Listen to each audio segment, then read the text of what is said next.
I will laugh. Your Yeah, balloons. I got that.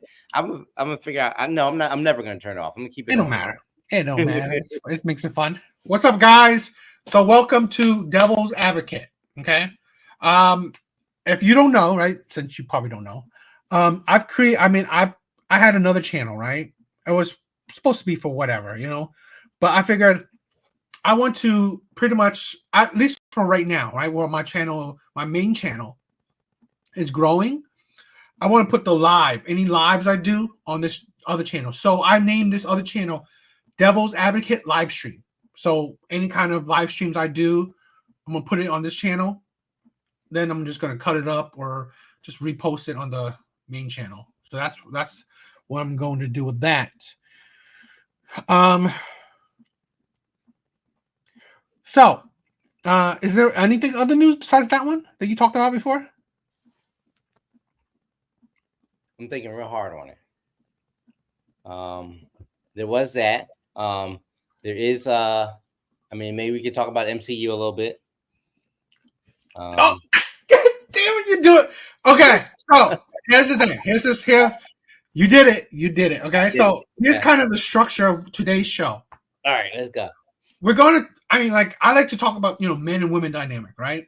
Dating and all that whatnot. So the first few minutes or whatever, how long it'd be, I have a clip. We're going to talk about that. It's just a short clip. We're going to talk about it and just go back and forth for a little bit. But then the main part of the show and the title of this episode, reacting to the downfall of the MCU. Okay. All right. Okay. So that might, who knows, right? We'll see how that goes. That might be the big chunk of this whole episode. Right? Okay. All right. But again, I always want you to know, right? Especially the Devil's Advocate, but the whole channel, right? I mean, I talk about what I want to talk about. That's it. A lot of times, what I want to talk about is men and women dynamic, but I talk about anything that interests me or that's on my mind. I talk about race. I talk about geeky stuff like the MCU, but those all kind of it just interests me. So whatever that happens, I'm interested in it and I talk about that. Right. So I think that's going to be a fun conversation. But did you watch it? The Marvels? Yeah. Yeah. You did? I just saw it this weekend. Okay. I'll get your thoughts on it before when we go to that part. So I'll talk about that one. Okay. I didn't watch it. Okay. But look, by the box office, a lot of people did. So. All right. Okay, so let's get started, right? Mm-hmm. I have this first clip that I want to show. Just gets the ball rolling, the blood flowing. So, we're doing that. I'm pretty sure I'm pretty sure you know who this guy is, right? I forgot his name. Jemma. Yeah, his name is weird.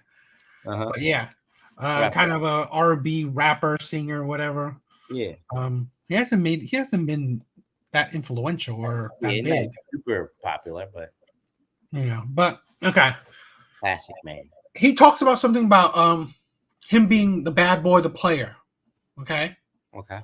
So again, this is a woman's reaction that we've talked about in the past. Okay. So I figured, well, her take and whatever I wanted to talk about. Let's start with the first clip. Let's do it. I robbed some women of their baby-making years, dragging them along. They built me up. Look at me now. And look at them. I remember different quotes I said, just really manipulative things to say, no one's going to love you the way I do. My God. I'm ashamed of it. And that's what makes me angry when I see my brothers do that. We can't do that to the women that have done so much for us to even exist. And I saw myself for the first time. All the things I'm saying now, horror. Bit by bit, I stripped myself of my former self. And I swore that the next relationship that I would get in, I would work as hard at love as I worked in my career. Would we still? Well, you know this face. Did you understand what he said? I didn't hear all of it. Okay, so I mean, you guys may not have either. So he's basically saying, okay, let me give the gist of it. Mm-hmm. He's like the playboy, the bad boy, right? The player, the bad boy, saying that I've treated women wrong or robbed women of their baby making years, essentially, like, played with women, charmed women and shit like that. And saying that he regrets it, and then he regrets and he feels bad that he sees other men doing it. Here's my gist of that is that no duh, right? I would say this. This is the problem with, let's say this. This is the problem with women and probably people will be on my ass. Why is the problem with women? Because this is the thing where you don't understand that men tell you this shit. Men tell you, oh, that's the playboy. That's the bad boy. That man is going to charm you. That man is going to cheat on you. That man is going to play you. Like, just let's say this hypothetically. Or, no, let's say this scenario. How many men have talked about Derek Jackson? Many men. Derek Jackson, right? Yeah. Oh, yeah. Yeah. Uh-huh. Yeah. How many men will tell you, and I've said it to women, the athletes, the rappers, the entertainers, the musicians, men say, don't date them. Like, I've literally talked to a college girl who said, oh, my boyfriend is a sports athlete and all that shit. My boyfriend is a basketball player.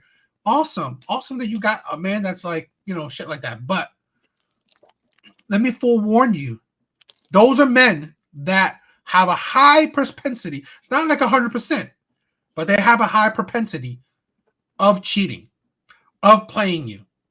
It is common knowledge, okay? Common knowledge. I don't know. I forgot. Jahina, whatever. The singer or the entertainer, the musician. Mm-hmm. I would say any woman going to like, no, duh, that's what he's going to do to you. Seriously?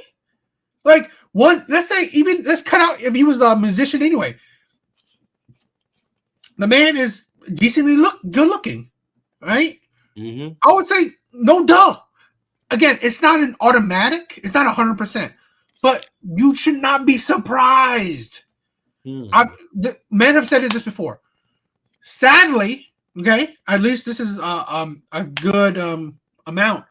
The more options a man have, the higher likelihood of him, what is it? Taking on those options, That's it. Okay. So let's say even me and you, right? Mm-hmm. Although we could be, let's say we're the most honest, great, like well-to-do, moral, all stuff, right? But even the greatest man, if there's women constantly like wanting to be with you, like on your door, knocking on your door, one's just like, oh, yo asking, like I want to be with you, I want to be with him, I want to be with you. What you reject one girl, another girl wants you, like that thing, like men are not gods, right? Men are not men can be simple creatures. So yeah, no duh. If men have options, there's a higher likelihood of him, taking on those options. So that's what a lot of men have told people. A lot of men have said it to women. So no duh that okay, he's like players, bad boys don't come out of thin air, right? That has like that ideology, that that those words, those archetypes have been around for forever. So yeah, that's nothing new. But the issue is that women entertain that. Okay, you think about this. Here's a man that, again, he's the playboy, the bad boy type. But if no women entertained him, if no woman wanted to be with him, then what would you say? He would not be that. He would not be the bad boy, the player. He would not have the chance. But what's the difference? What's the issue? Women entertain those men. Women go after athletes. Women go after rappers, after musicians, entertainers. Women love that. And women, I believe women are not that stupid. They know these men have options. These men would, have a high chance of cheating on you. So really, okay, I mean, the likelihood of like, let's say a plumber, a garbage man cheating on you isn't. I mean, it's not impossible, but it ain't that high. It ain't the same level as like a rapper. So, you pick and choose your poison. What's your thoughts? It works the other way around too, doesn't it? How so? Don't guys go for the most attractive woman? Right? Like, and let's just keep it at attraction. We love a beautiful lady, right? Guys fall over themselves to get to a beautiful woman. So a beautiful woman has options. Yeah. Um, True. then we get upset when they cheat, right? And it's like, well, but they had all these options. So I mean, if that's the case for the man, wouldn't it be the case for the woman? Or would we say that, or are we saying that if you're a woman, you find a man who's well off and athletic or talented, they're good looking and they got money, that they're automatically a bad pick? They're probably going to cheat on you. And are we saying that a woman can't be with a man that they're attracted to because they're going to be unfaithful? And are we saying that a man can't be with a woman that's super attractive because they're going to be unfaithful? But let's say this. Okay, let's say this. This is the difference, right? Mm-hmm. Men and women are different. Period. Here's why I say that, right? Mm-hmm. Okay. A man that has options is different than a woman that has options. Okay. Okay. Let's say a woman, right, has options. Most men that have options, they're not choosing women in hopes to marry her, in hopes to have a relationship with her. Most men, at least men that have options, okay? Men that have options, they're not choosing like that. Okay? They're not. While women, let's say they're women, right? If a woman has a lot of options, two things. If she's just choosing a man, I just want to hook up with them, then I think that's a red flag. Because in all honesty, that's not really a woman kind of mentality, because when it comes to sex with women, they have a deeper connection, okay, with a man. It's chemically, it's the science. There's no denying it, because women release a chemical hormone when they have sex with a man that makes them like bond with a man better or more. Okay. So it is a red flag that a woman could like, oh, I'm going to sleep with you, then I'm going to leave you. I'm going to sleep with this man, I'm going to leave him. I'm going to sleep with this man. That's a red flag, because this woman is like, she's damaged. It's literally damaged. But it's not a red flag when a man does it. Because men don't usually do that. Men, right, don't release no chemical reaction when they have sex with a woman. Men, their love is more. It's beyond sex. So it's how a woman treats him. How it's more like, this is the thing, right? A lot of at least men nowadays, they're saying that men love women truly, okay, while women love a man conditionally. Because men, it's not just the sex that men will fall in love with a woman. Okay, men will fall in love with her because how she treats him. How it's just more levels to it. While women, it's like the sex bonds them, but I mean, you got to have other like you have to have other traits. But I'm more saying, okay, if a woman, you're going back to your thing, like let's say dating a supermodel, right? A supermodel chose to date me, which I was like, why would you? I mean, like, that would be crazy in my view, because you have all these options. You choose to date me. I would tell a man too, you're stupid if you thought that this woman would blindly just want to date you, because it don't make sense. Where, let's say this, if a woman chose like with the options and then choose to date you and then cheats on you, it don't make sense, because why would you even choose that man to begin with then? Because that usually men and women choose on different things. It's just how it is.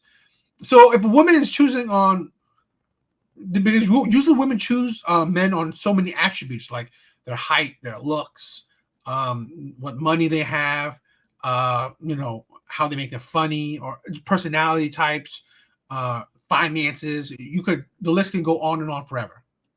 So if she chose you, you must have, check off some of those lists for her. So then it'd be crazy that now she all of a sudden.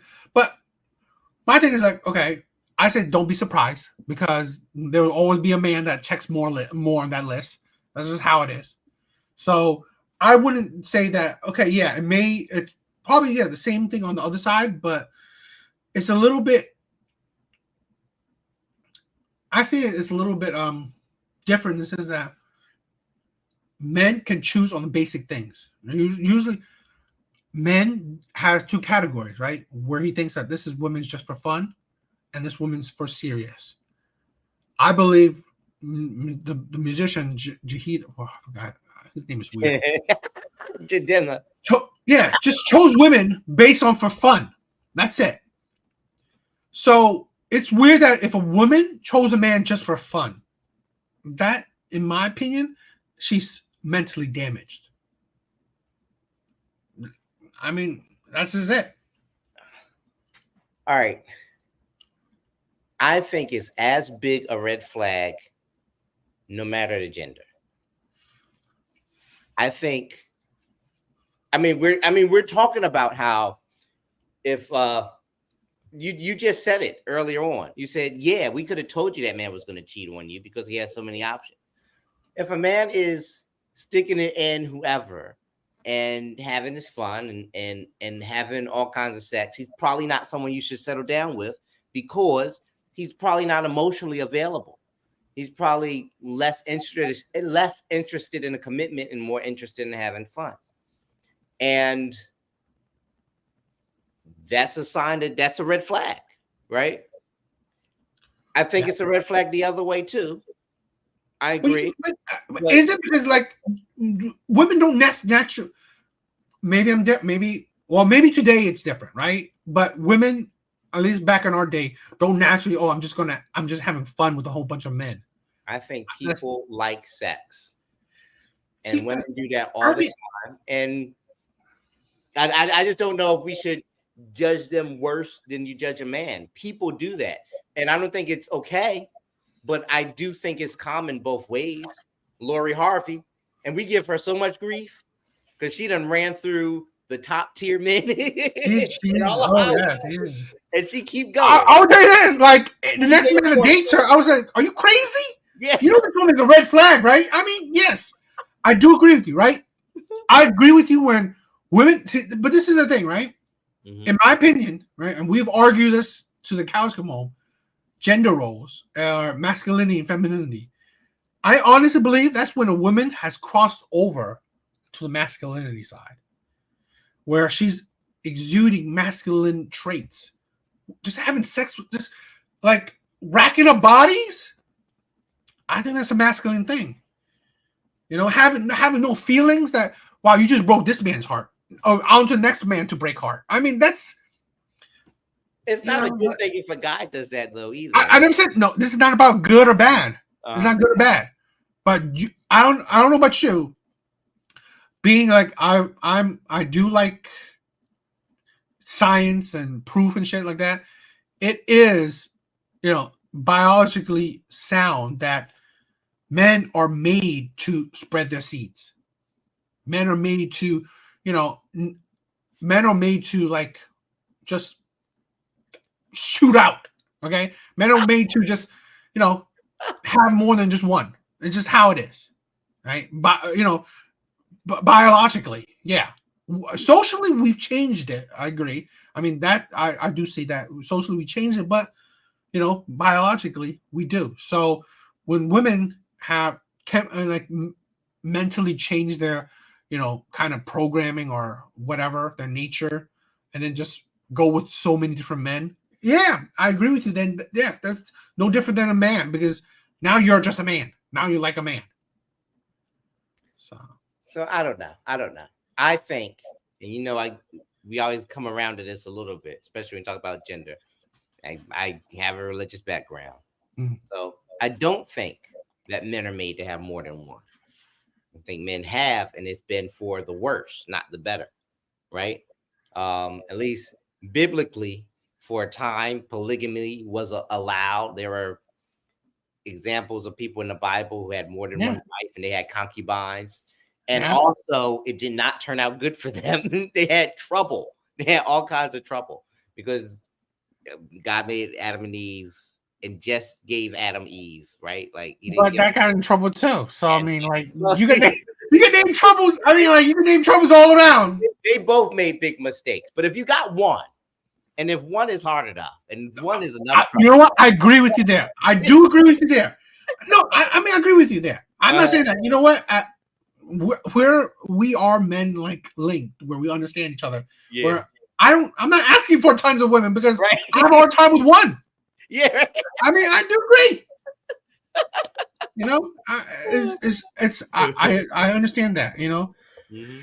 it's for a certain type of men. You know, it's just like I always say this: there are in this life, there's just certain type of men. The men, different kind of men, right? Not every man can be a leader. Not every man could be, you know, the type that could deal with so many different women, right?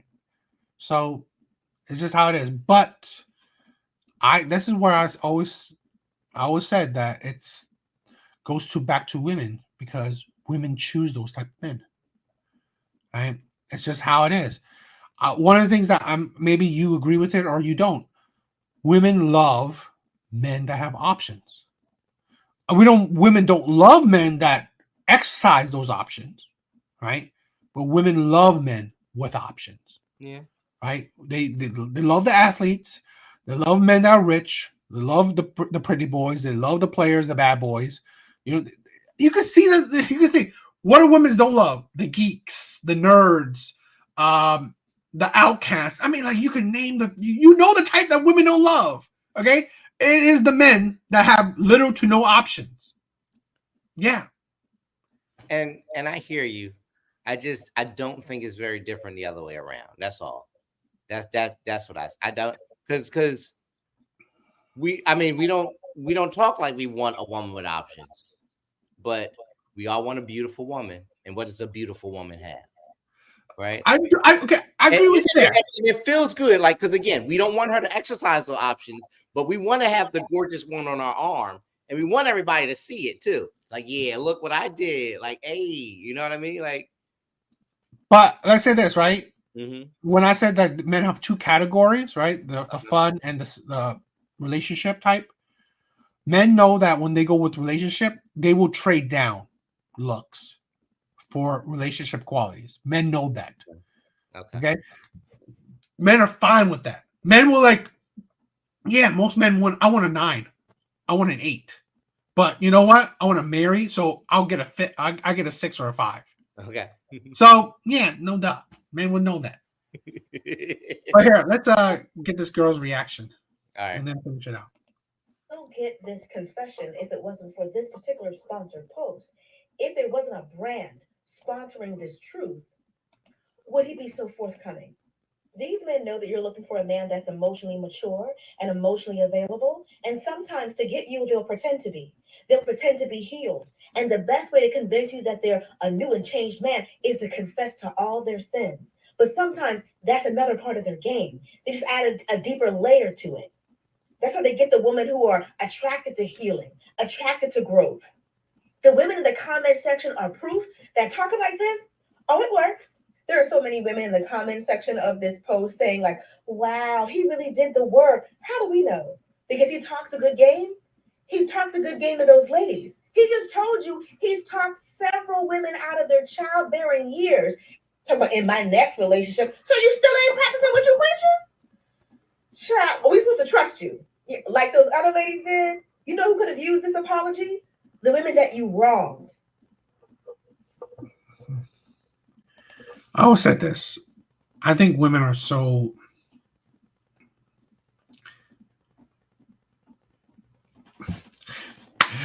okay. I don't want to like seem like I'm attacking your friend, but this is the thing. It's that attitude, right? It's that attitude. It's like that chip on your shoulder. It's that aggressiveness.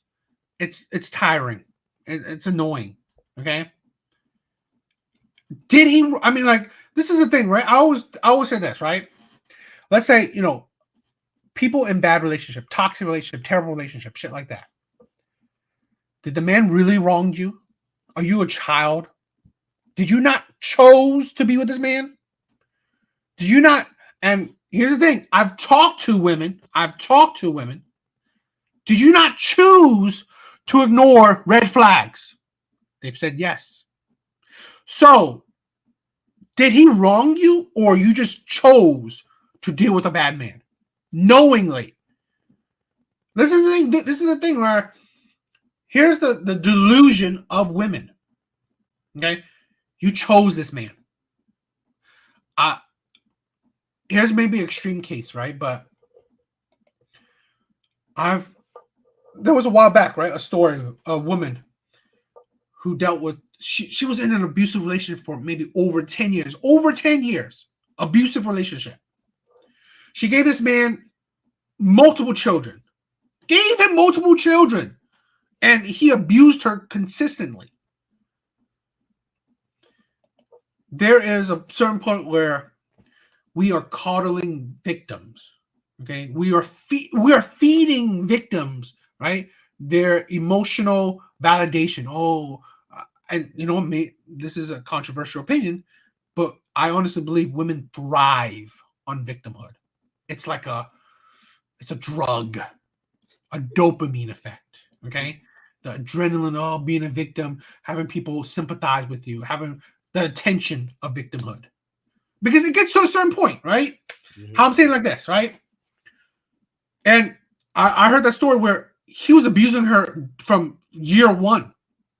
Before kids, okay? Mm-hmm. And having people tell her to leave him. Don't stay in it. Past year one, you don't listen to nobody. You stay with it, okay? Whatever. You're adult. Had a children with him. Oh, okay, one child. Okay, some whatever. Still abusing her. Next, continue more years. Have another child with him. Still abusing her. It's like, and then I think she had like maybe 3 or 4 children with him. Still abusing her. And then after 10 or whatever years, she wants to leave him. And what did it turn out? He killed her. I had a customer I was dealing with tell me the story. And this is the thing where I feel bad for the kids, but how can anybody sympathize with that? Truly sympathize with that, where you see this man as a terrible man, and you gave him kids, and you gave him years of your life. You don't listen to nobody until years later, you build a stronger bond with this toxic, terrible man. So now, in his mind, he probably can't even leave you. This is the thing where this is the problem where I honestly believe when you coddle people, you're only damaging them. Right? You're coddling these victims, supposed victims, right? Saying you wrong these women. Or were they wrong? Were they children or adults? This is the thing where maybe I've never been in such a, what is it, the Stockholm syndrome shit, right? Or are so mentally disturbed, mentally off, so I don't maybe understand that world particularly per se. But this is a problem where like I said, I don't understand it, but I just think it's idiotic. I just think it's stupid in every way possible. We are adults. We choose the actions that we choose. Consequences happen regardless of what we choose. I mean, good or bad consequence will happen. So this is the thing where, like I said, I've told women, like I've told young ladies, you better be sure that you want to date this athlete, right? And you better know that this can happen. So if you date an athlete and then later on cry of victimhood, of being wronged, that he cheated on you, you're stupid. You haven't been wronged. You chose to ignore red flag. This is the thing where getting, like, let's say this, getting your money stolen by a stranger, getting beaten by a stranger, getting there's so many different things that truly you can be wronged in. But being wronged in choosing to date a red flag, how's that you're being wronged? You chose this path.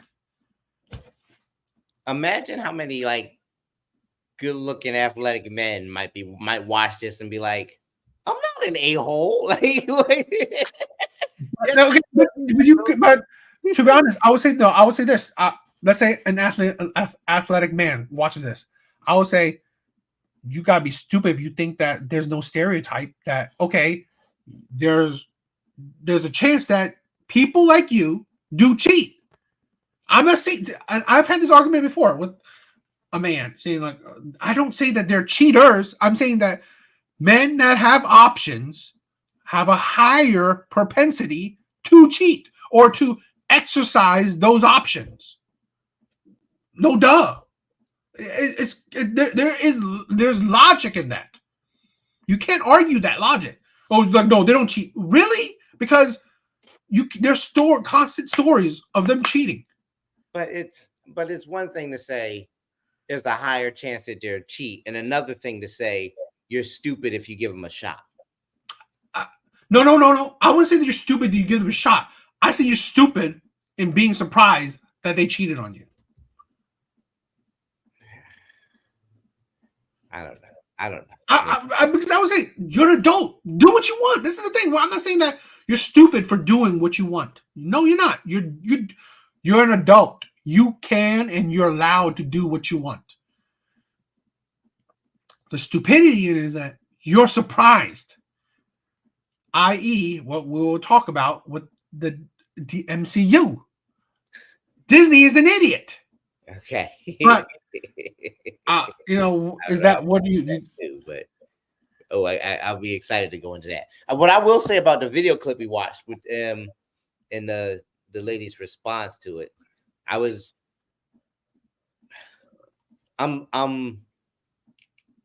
sad that that's her outlook on the video. I'm sad that she would look at it and so pessimistically. Like she like her response automatically assumed that this man who was making confession was a liar. You know what I mean? And it was BS. Here's something we've talked about, or I've said to you before, right? Mm-hmm. And I've said that in many of my videos. As a woman gets older, she only gets more experience. And as you gain more experience in life, right, your trauma levels, right, it will either stay the same, at best case scenario, your trauma level stays the same, or will it increase. Your trauma levels will never decrease, right? You don't get less trauma. It's either you get no trauma or you get more. So, and I've said before, as women age, the older they are, the more of a red flag they are. Because, again, you get more traumatic. You get more trauma. You get more jadedness. You get more attitude, more aggression. It just affects you. Women don't truly heal like they supposedly say that they do. They don't. Right? Wow, it's such a sweeping generalization. Okay, I would say this, right? Yeah. And we've said it before. My generalization, I've always said, I'm going to say it where I believe the majority of women are like that. I'm not saying all women, but I honestly believe majority of women are like that. And I'm saying like my analysis of red flag as women get older, that's all women. All women. Because and it's a fact, because as you get older, you will only experience more things. That's common knowledge. There's no lie in that. And as you like I said, the hope is that you don't experience more trauma. But to think that you experience less trauma is ridiculous. You don't. There's no such thing. Well, yeah, but I believe that all people, men and women, have the ability to process and learn from it and heal from it, to handle it. I I I don't believe women do. Remember we oh my god, we had a please check out Uh-huh. our older videos. We had a crazy debate on this. I've told you, right? I think we Experience for men is uh-huh. more valuable than experience for women is. Like I said, I remember you men saying. go through trauma. It's important to build your character, right? Again, it makes you stronger. Women, you don't need a woman to be stronger. You need her to stay as less traumatic as possible. I don't know. I feel I won't. We don't have to have this whole conversation now. But I feel like when you say, all right, when you say it's good for men because it builds character, it makes them stronger. When you say stronger in that sense, that's a different definition than when you turn around and say you don't need women to be stronger. Now you've changed the definition of the word.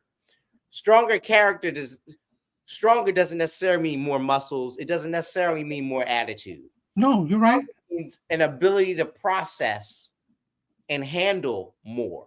That's all that means. So handling more for me might be I don't know. It might be learning to be more forceful and more upfront about what I think or how I feel or what I need. And then for someone else, stronger might be being able to handle disappointment or trauma without letting it destroy me or turn me into a pessimist or make me depressed. You know what I mean? Without tearing down my outlook on life, which doesn't mean I'm gonna go around treating everybody less than because I'm stronger than them. It means I'll keep a positive disposition despite disappointment because I'm strong enough to handle disappointment. Here's the thing. That's I different. agree with you. I agree. The issue is that women don't need to do that. Okay. This is the thing, right? Let's say this, right? I agree with you, right? Strength is like that, Yeah. right? Strength is at multiple levels. But the thing is like this, right? Men and women are different. I mean, it's like that's just how the world is. You don't need a woman that's been through the death of her child, the death of her mother, I don't know, losing a job. You don't need a woman to gain all these like dozens of breakups, all these things. You don't need a woman to do that. I'm just saying that, right? Men don't need a woman to gain this kind of strength. We don't. Okay.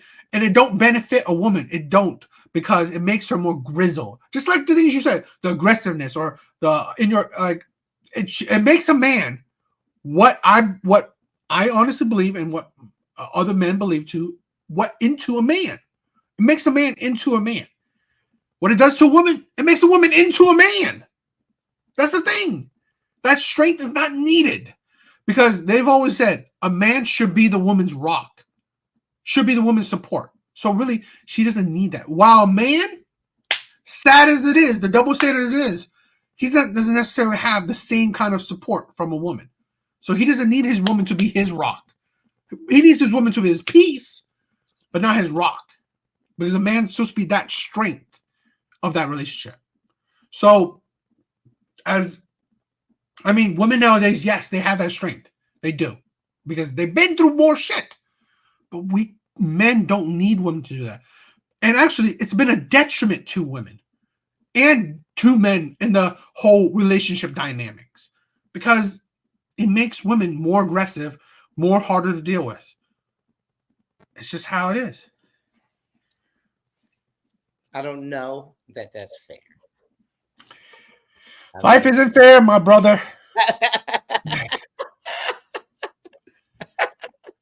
You're too kind. You're too kind. We should really dive into that later on because I'm gonna formulate some thoughts so we should dive into that. But yeah, we've all, like I said, you guys. That's what I'm saying. You guys should check out other episodes because we're constantly talking about these kind of things, and I think they're fun, decent conversations to have.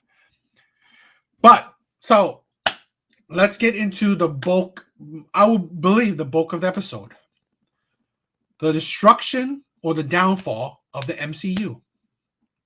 So you obviously you said you have watched the Marvels. What is your thoughts? I enjoyed it. I thought it was a good movie. Okay. Yeah, I don't think it was like the best MCU's ever made. Not even close. But I think it was better than a lot of stuff that's come out recently. What out of the Mar the movies that MCU has dropped this maybe this year or like last year or whatever? Mm-hmm. What movies you think this one is better than? I place it mid tier. But what movies recently? Like, do you think it's better than Ant-Man? Yes, I think it's better than Ant-Man. They're very close though, but I think it's better than Ant-Man. I think it's better than the last Doctor Strange movie that came out. Really? The multiverse? Yeah, I think it's better. I loved it. I don't see that's what I've heard that too, and I don't understand why. I enjoy Multiverse of Madness, but we watched it together. Yeah. But we also talked about being a bit disappointed by it because it didn't live up to what its potential was, right? Yes. And you think that this movie, like you, my opinion is not based on if this movie is good or not. That's true. Okay. Because I haven't watched it, so I don't. I'm being that kind of. That's how I'm being fair. Where I'm not basing if this movie sucked or not. Mm-hmm. But did you felt like this movie? Because one of my gripes with the Multiverse of Madness, it felt so contained, right? I agree. That's Yeah. So did you felt that the Marvels was very expansive? It felt like it reached further. Because I don't know, from what I'm getting, the gist, it didn't. So it's not super expansive, but it's also not called Multiverse of Madness or the Marvels of Madness. I guess maybe you expected more. Yeah. I mean, the purpose of this movie isn't to open up the. Let me be careful if I say that, because one, spoiler, and two, I do know the ending. I do know the end credit. Okay, all right, cool. So, but it takes a concept before you even get to the end credits, right? It takes a core concept, and it does a lot with that concept. A good concept. I can talk about that because it's in the trailer. 3 heroes become connected in such a way that when they use their powers, they switch places, which is like just a cool idea. And when you see it in action, what they do with it is kind of awesome. It leads to like some awesome set pieces, awesome fights. It leads to a really cool team up with 3 heroes who have to learn to work together, who are used to working alone, who have to learn to work together to use their attributes in different ways and to time it, like literally, because if you're fighting 3 different enemies at the same time and you're in 3 different places, you use your powers to attack one, and when you go to attack them, you're in front of another enemy. Like it's wild, but they didn't. But they take advantage of that. They say, here's all the different things we can do with this idea. Multiverse of Madness did not do enough with their concept. They didn't do enough. I do agree with that. So that's why I would definitely put Marvels over Doctor Strange. I would put Marvels over Ant-Man because I just think Ant-Man had Marvels was hokey and a little bit awkward in some places too. But I think Ant-Man had a little bit more. It was more hokey and awkward, and in some places it did. I don't think it did enough with its.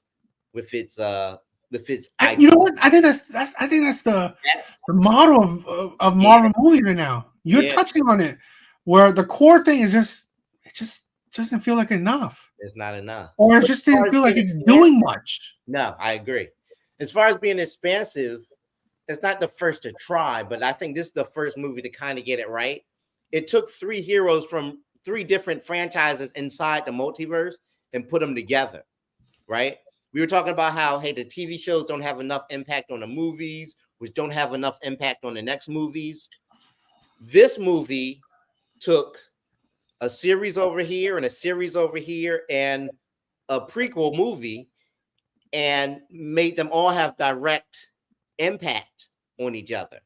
And so it felt more satisfying. And then the end, really pushes the story forward in an interesting way. So yeah, so I liked it. That's all. Yeah, I honestly think I've said this in the Doctor Strange movie, where yes, they put Wanda in it, but I think because she's coming off the TV, it didn't help propel her, right? The movies were bigger. Movies are bigger, period. Yeah. So I always felt like they needed more people, right? Multiverse. I mean, they should have more people.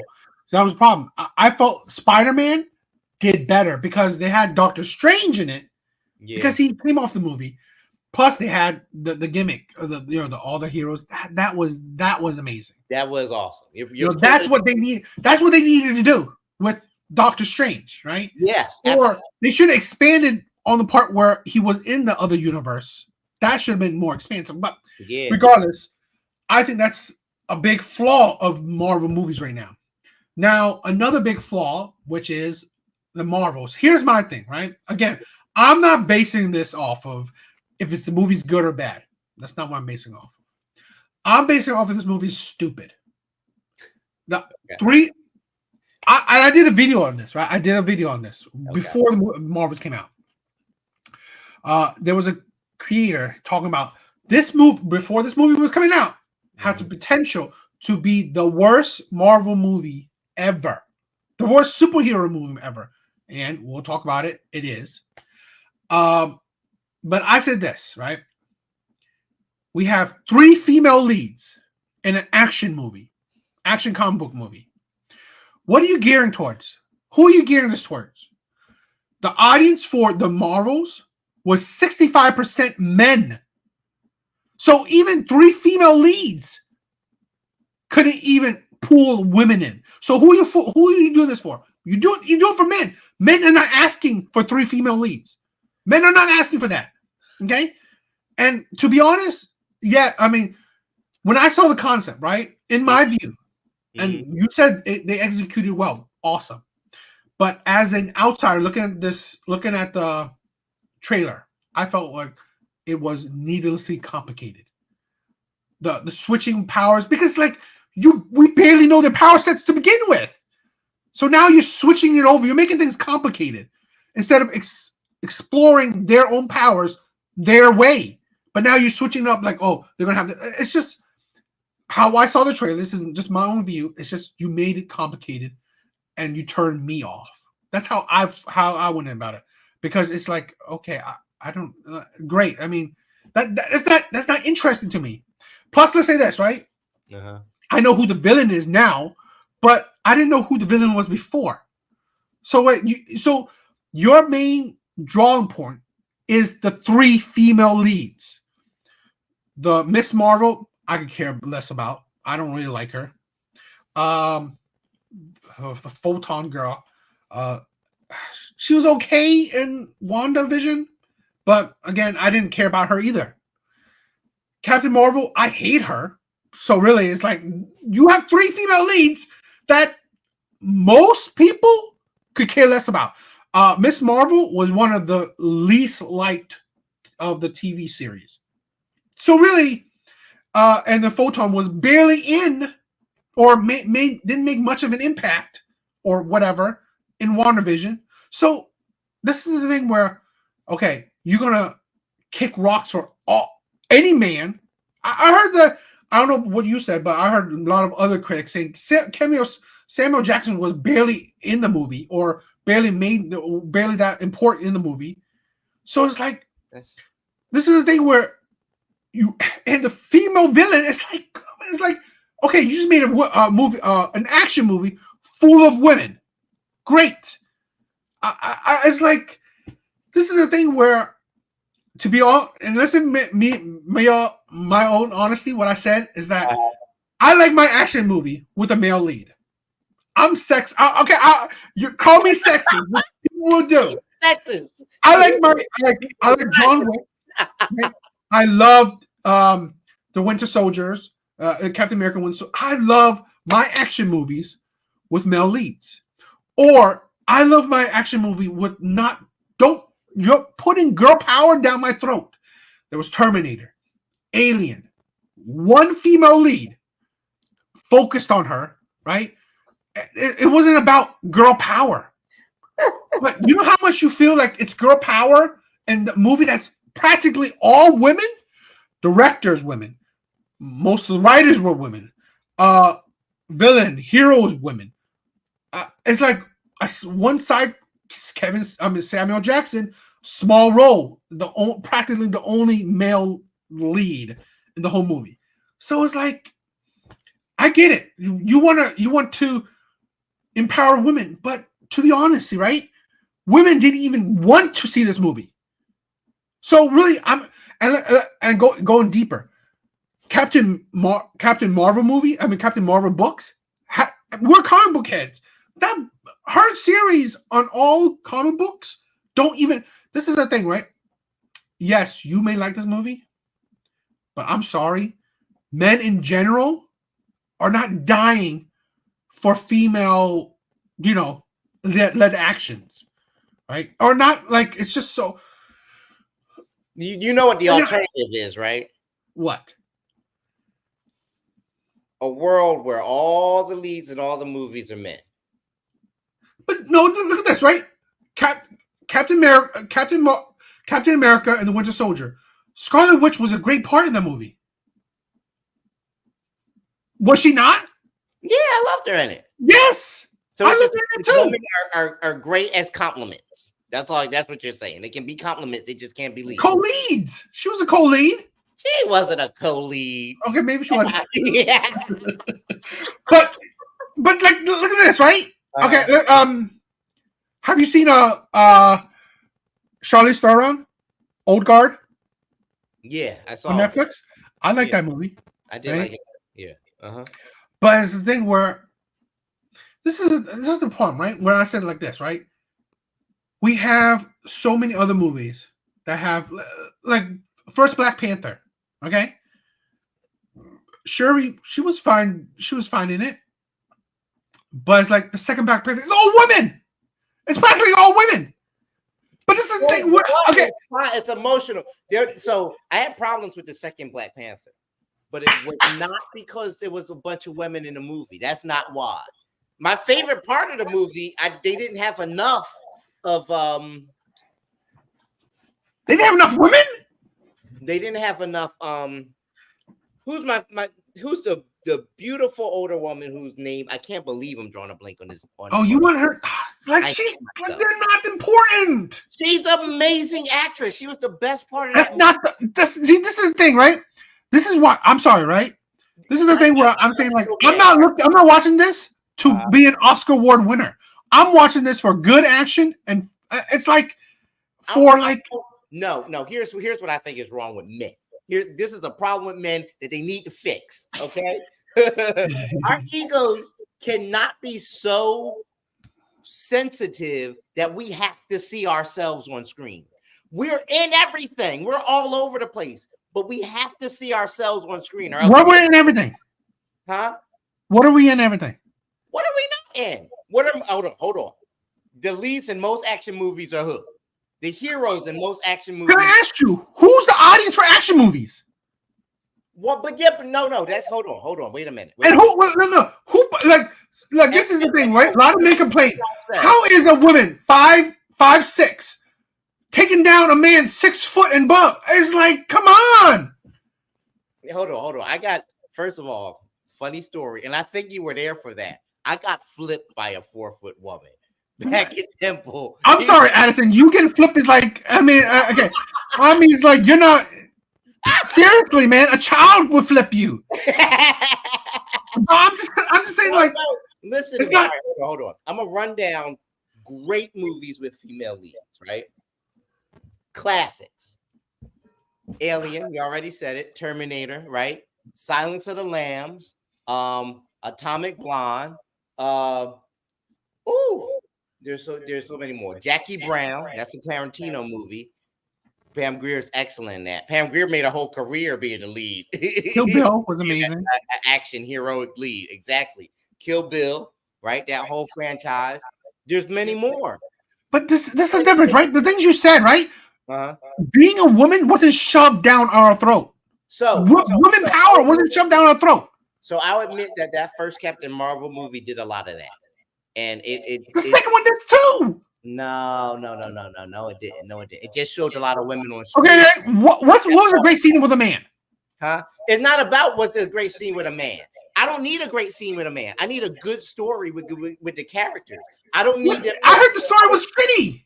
Well, that's wrong. You heard it from a bunch of incels who didn't go to see the movie. They just wanted to tank it before it came out. That's most of the reviews online. They haven't seen. Okay, perfect. No, this is the thing where you said, right? Bruised because they're not on screen. But you guys, look, this is the thing where you said, right? This is great. This is a great thing you said. Okay, how you talk about the critics. We said this before, where the loudest voice could be the smallest. Okay. This movie won't even break 100 million. Most likely won't even break 100 million in the US.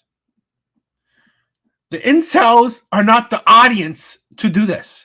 Okay. The incels are the incels have become the ones going to see the movie.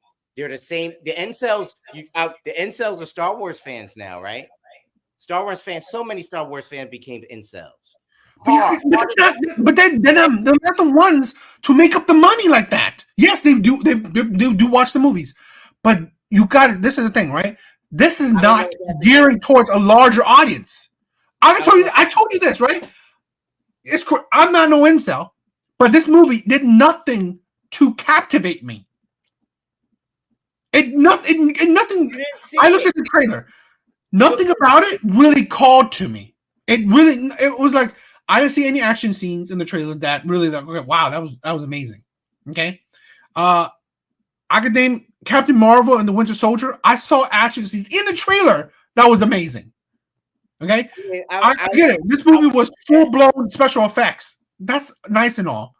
But it's like great. I mean, like that, it's like that's not the most I'm not crazy about so much special effects that could drown you. Okay, and that's probably why this movie's taking a lot because it spent so much money on special effects. But people, all right. So let me just explain to you. I saw this movie. I saw it. Right. The movie isn't about. The movie features women as the main characters. Granted, the movie is not showing us. It's not like doing what they did in Endgame, where they're teaming all the women up and saying the girls got it. It's not woman team. It's just no, because what they did in Endgame shoved it down our throats because it was like a commercial for girl power. So was Captain Marvel. The Marvels is just women on screen, but the best movies featuring women don't make it a big deal that they're women. It just tells a story, and these are the characters in the story. You see what I'm saying? They weren't shouting, "We're better than men." The whole movie, are at all in the movie. They were just people in a story, and they just happened to be women. No, see, but I honestly believe you're not seeing the subtext, right? Let's say this, right? Bullshit, because it's bullshit. It's BS. It's not. It's such BS. It's such BS. Guys are mad that they aren't on screen in a movie. That's why, and they chose this to tank. Now here's what I think is really wrong with Marvel. Here's what I think Marvel really went wrong because they did the same thing with Star Wars. Lazy storytelling, right? You do it enough, people don't want to see the next thing.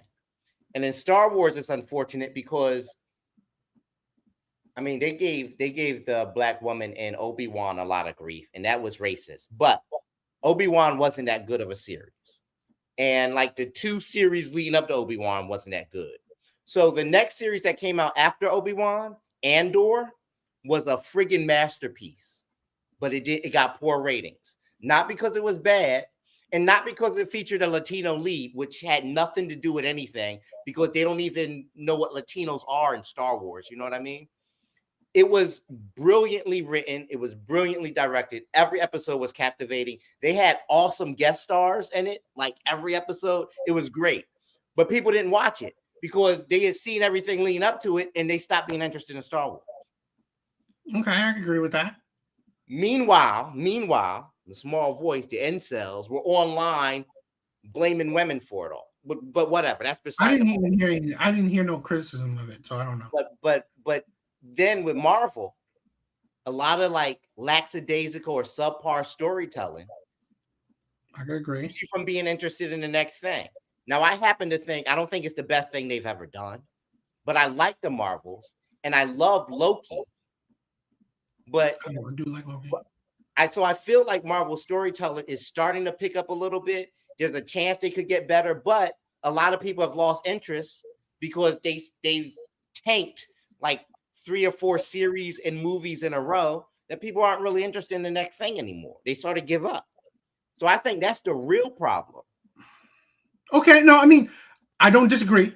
I don't disagree with what you said, right? You definitely. I mean, like I've seen the other, Marvel movies, and yes, the storytelling could be monstrously improved. And you know what?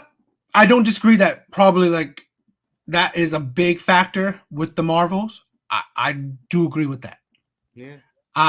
But I can't see the fact that it's not. This is the thing, right? It's funny. It's funny that, right? You said that, men are so egotistical because they want to see themselves in everything. Remember that word. Remember that whole phrase.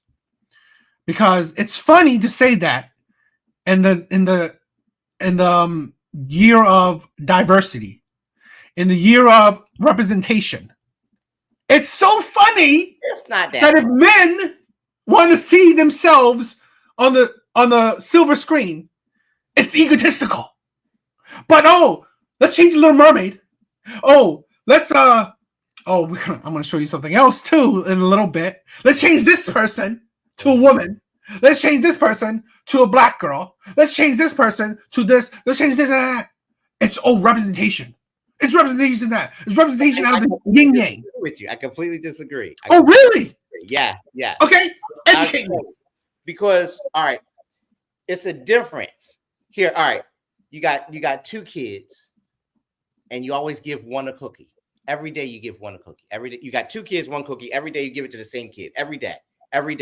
Then one day you give the other kid wants a cookie, obviously, right? So one day you give it to the other kid, and the kid who gets the cookie every day complains that they didn't get it today. They've got it for 3 weeks straight, and so this 3 weeks and 1 day in, you give the cookie to the other kid, and the kid who's gotten it for 3 weeks straight throws a fit. Is that and it's a problem with the other kid because he wanted a cookie? No, fuck that first kid. He's a spoiled brat.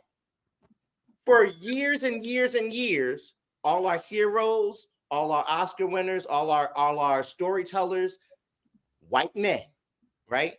So in the year of diversity, and they don't do it right all the time, it's imperfect because they're just finally getting around to even trying it. They finally decided, hey, maybe we should try to represent other people on screen. And now it's a big deal. And everybody's like, oh my God, it's so wrong. And they want to diversify everything, and they're just ruining Hollywood. It's about time they tried. See, this is the thing, right? No, this is where I said this is ridiculous, right? Hell, you know what? Maybe your thought pattern is right. 1960s, 1950s, even 1970s, maybe even 1980s. But we've had so many movies with black leads, with diverse casts, right? All these things. They are making it a point to let's say this, right? James Bond. How much people talk about, let's change it to either a black man or a black woman or a gay whatever. Okay? Why? So it's great, right? Okay, let's say this, right? Your whole thing. Your whole analogy about the spoiled kid. Okay. Now you're trying to give it to the kid who never got none. So you take every cookie from the kid who got all the cookies, give it to the kid who didn't. So now the spoiled, supposedly terrible spoiled kid who constantly getting something, you're not giving him nothing now. He's like, oh, we have to make this right to the other kid. So let's give it all to that kid. That is so this is the thing where what we're doing, right, is now I'm gonna hurt you to make it right for this other person. That's what they're doing. I think that's happening. Right? Because look at this, right? I can say this, right? How I'm saying this. Again, you are a part of the audience, the ticket buying audience or whatever, right? Sad part, you're not the only person. We've seen it in comic books. You can name male, female leads in comic books. There's not many, but it's the thing at the end of the day, right? I'm sorry, little boys wants to play with G.I. Joes, not Barbies. Little girls want to play with Barbies, not G.I. Joe. Okay? Again, okay, I'm not saying that, okay, hell, would I want to see an Asian lead and thing? I guess I would. I mean, I wouldn't, but this maybe me and you are a little bit different in the sense that I'm not hung up on skin color like that. Growing up, Arnold, Stallone, Van Damme, I can name all these white men. I didn't think, oh my God, I love Jackie Chan, I love Bruce Lee, right? But when I grew up, right, watching Terminator, watching Predator, I just like, oh my God, I wish that was an Asian man. Maybe you growing up wish that was a black man, but to be honest, I just thought that was a good ass movie. That's it. That's all in my mind. That's all I'm thinking about. So this is the thing where maybe this is the thing, right? I have so many audience thinking about, oh, why are you butting yourself in the black culture, all that shit? Why? Because I don't see it as that. I don't see it as black, Asian, white, all this shit. Again, yes, you can't help seeing color, but to me, I see it deeper as people. Okay, I saw Predator as like, that's a badass movie. I didn't see like, man, I wish that lead was a black man, or I wish that lead was an Asian man for me to love that movie. No, it wouldn't. I mean, would it have been better? I don't know. I don't think so, because what Asian lead would have been to the level of Arnold? I didn't think anybody. So my thing is like, that's another thing, right? Would I have wanted, right, Captain Marvel to take up Captain Marvel and the Winter Soldier, Captain America and the Winter Soldier? No, I wouldn't have. This is the thing. I'm not crying, or I don't care that Captain America is a white man, or Thor's white man, Iron Man's white man. I'm not bothered. I love those movies. This is the thing where, yes, I don't deny people who like representation, but it's in today's day and age, I think it's idiotic, because I can name so many good black movies, or name, good female lead movies. I could name them, but it's the thing is that, okay, there are movies out there. So let's say this, right? Yes, I'm the spoiled kid that loves John Wick, that loves all these action movies. I'm the spoiled kid. But it's like, I'm not asking John Wick to be an Asian man for me to love that movie. But this is the thing where I don't care about Ariel. I don't care about the Little Mermaid. But again, who was asking for Little Mermaid to be black?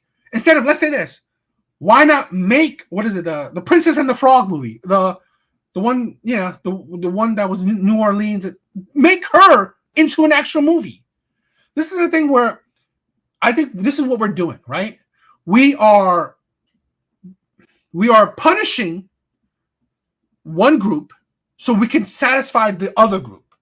Instead of, let's say this, instead of, making all groups happy.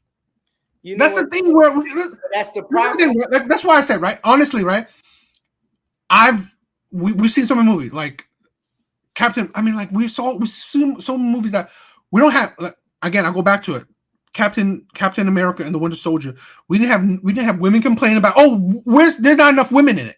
We didn't have men complaining about it.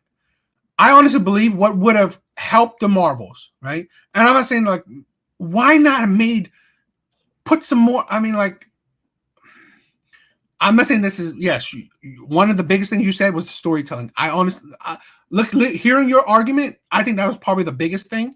I do agree with that. They're late. The Marvel's direction has been terrible, and I think that's what tanked. But in my view, it didn't help. It didn't help the Marvels being in practically an all-female led movie. That didn't help it, right? Right. And honestly, in my honest opinion, that hurt it. I'm not. I now agree with you more that what you said hurt it more. But let's say this: what your thing is probably 70%. My thing probably was 20%, and something else maybe 10%. That's how I see it. Right? You're not helping the movie by doing that, right? Because again, yes, you want to be you want to have representation, but again, it's not gonna. There's nothing that makes me want to see it. That's the thing. Here's my problem. That people would view it as you're taking everything away and punishing one group to satisfy another. It's never. Here's why I disagree. I don't think it's ever been that. I never had a problem with Arnold and the Terminator, our Predator. Two of my favorite movies. I love them. Arnold is the man, right? Yeah. I never complained about that. I'm upset that suddenly when people look like me or when more women are on screen, the group that's always been represented is complaining, because I didn't complain when they were on screen. I wasn't like, man, they should make the Arnold. They should put a black character on there instead of Arnold. Predator had I know black man. Second Predator. I know. Yeah, Damn it! Exactly. Arnold Stallone. I didn't mind it either. But right. Who cares? Like, you what's know the thing, right? But my problem is why there's no shortage of white men on screen. That's not happening. Tom Cruise is still the lead in every Mission Impossible movie, right? Yeah. They just had this movie come out on Netflix. It's a blockbuster hit called The Killer.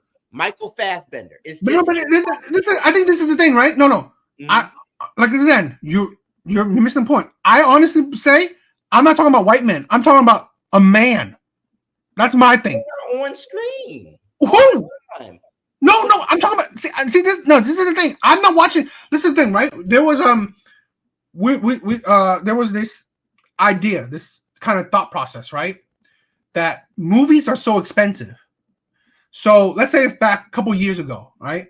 They're saying that practically Marvel and Disney movies were pretty much the only movies that the audience go out to see. Like Marvel movies, they probably go like at least maybe one or two movies a year. And studios and whatever has estimated that's how much people even go out to see, one or two movies a year. And they say that it's usually Marvel or DC or Marvel or Disney movies. So this is the thing, right? Great, there's other movies, but the problem is that majority of people go to see Disney movies, and that's the movie that they only see. Okay, this is the thing, right? It's a vacuum. It's in a vacuum. That's it. That's how it is. Technically, it is, because the bulk of the money goes to Disney movies. So hypothetically, this was the only movie that a good population would have gone to see. But it didn't ring with that population. It didn't ring with people. And like I said, I take it back where I'm not saying that it's purely, because it's a woman thing that people didn't see it. Because I agree with you more on what you're saying. But I'm saying that definitely not a helper. It's not it's not a help factor. Because let's say this. Let's say me, the whole thing where I like action movies.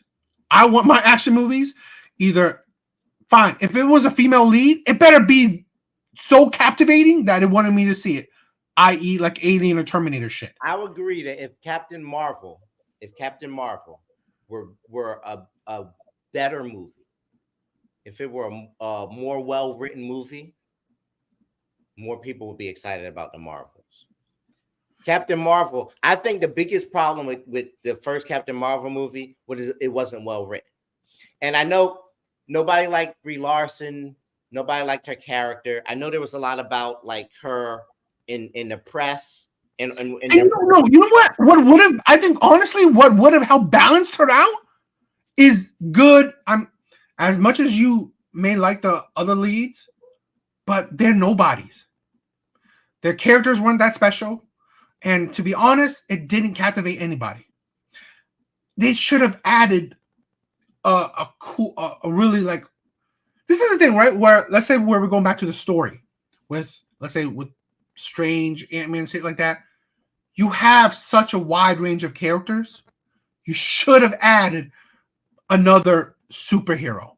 They should have had another superhero, right? A bigger name superhero or like a New Hope super. I mean, it's like I mean, that could have helped. I'm not going to say that couldn't have helped. I think that could have helped. But they introduce heroes we don't care about all the time, and if the storytelling's good, we go on to care about them. The first Iron Man, honestly, Iron Man, when it came out, he was a C-list hero. he was. He was. But, But that was a near perfectly written movie. but it was also a perfectly acted movie. I mean, I agree. don't know your opinion, but I've heard that the actors weren't that great acting. They blame Miss Marvel's character in the first one was a blank slate. They wrote her as a girl with no memory and basically no personality. And we didn't learn much about her in the movie. That was the flaw in the movie. So there wasn't much to like.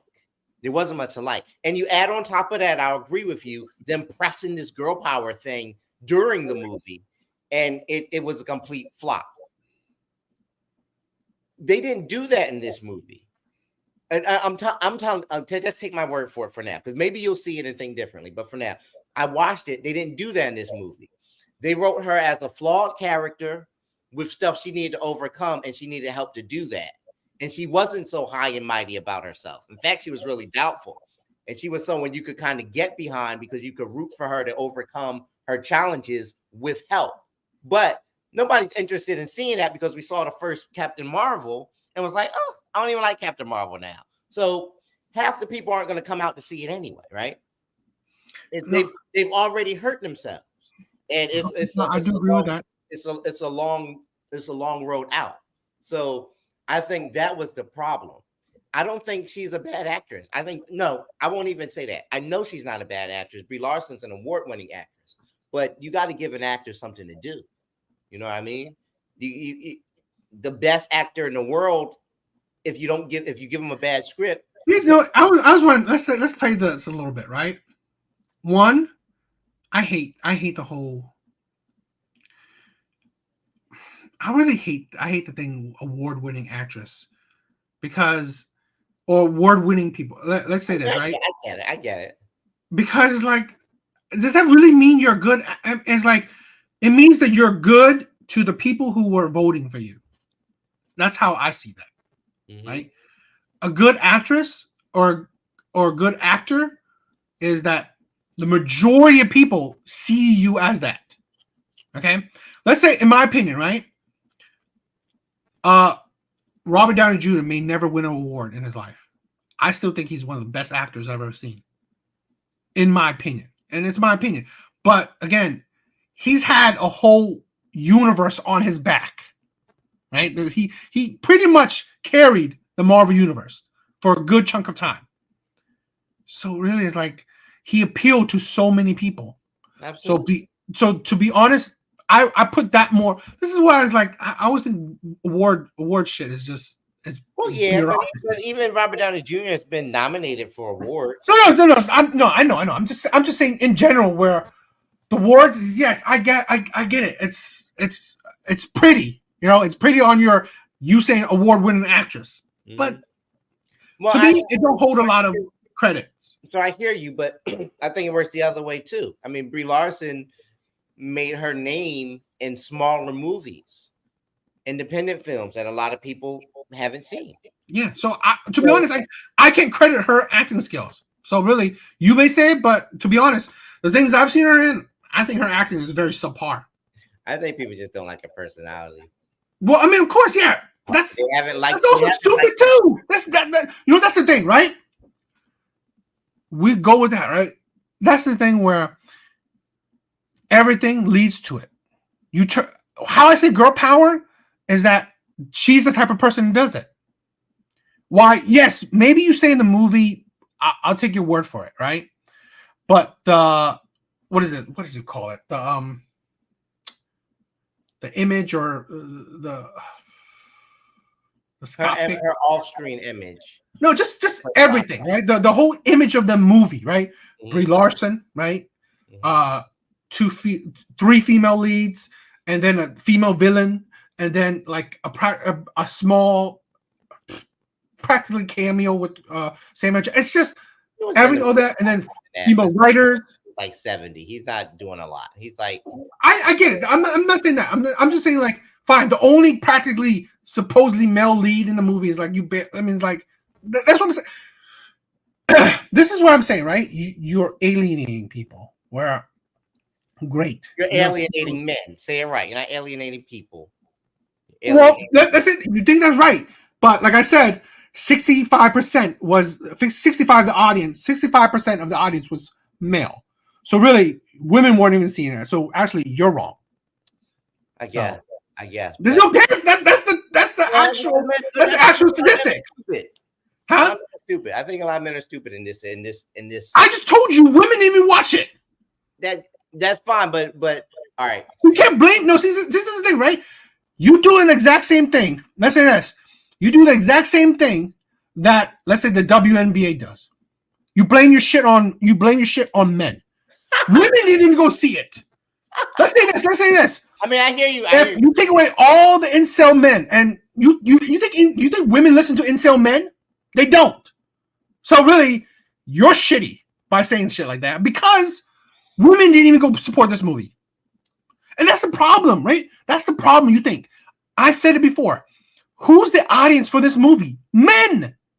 So really, if you're not, whatever you want to do, how you ever want to do it, if you're not captivating men, your primary audience, then you're doing it wrong.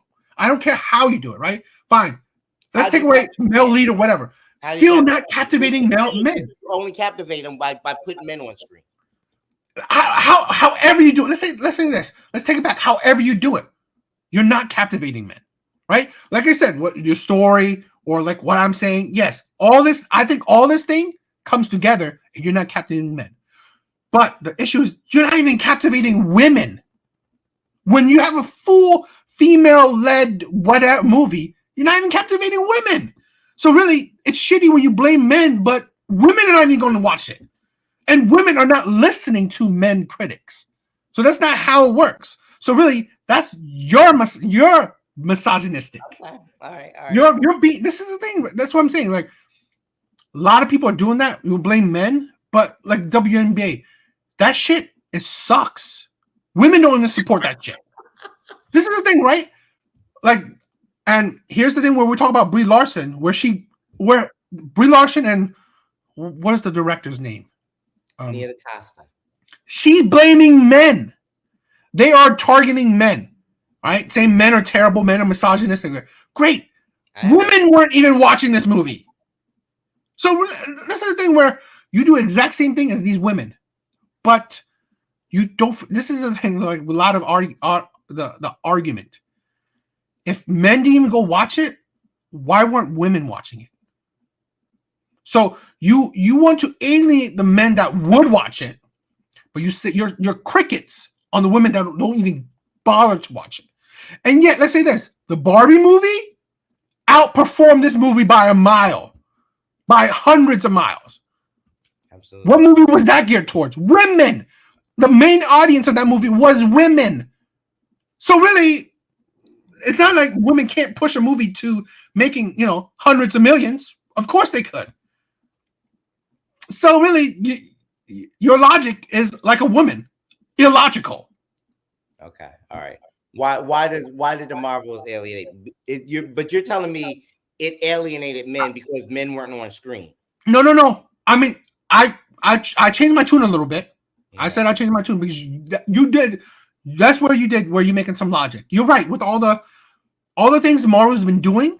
Every little thing before this movie even came out has been affecting. I believe they affected the Ant-Man too. But I mean, like this is what I'm saying: storytelling, how all their ways of doing things, right?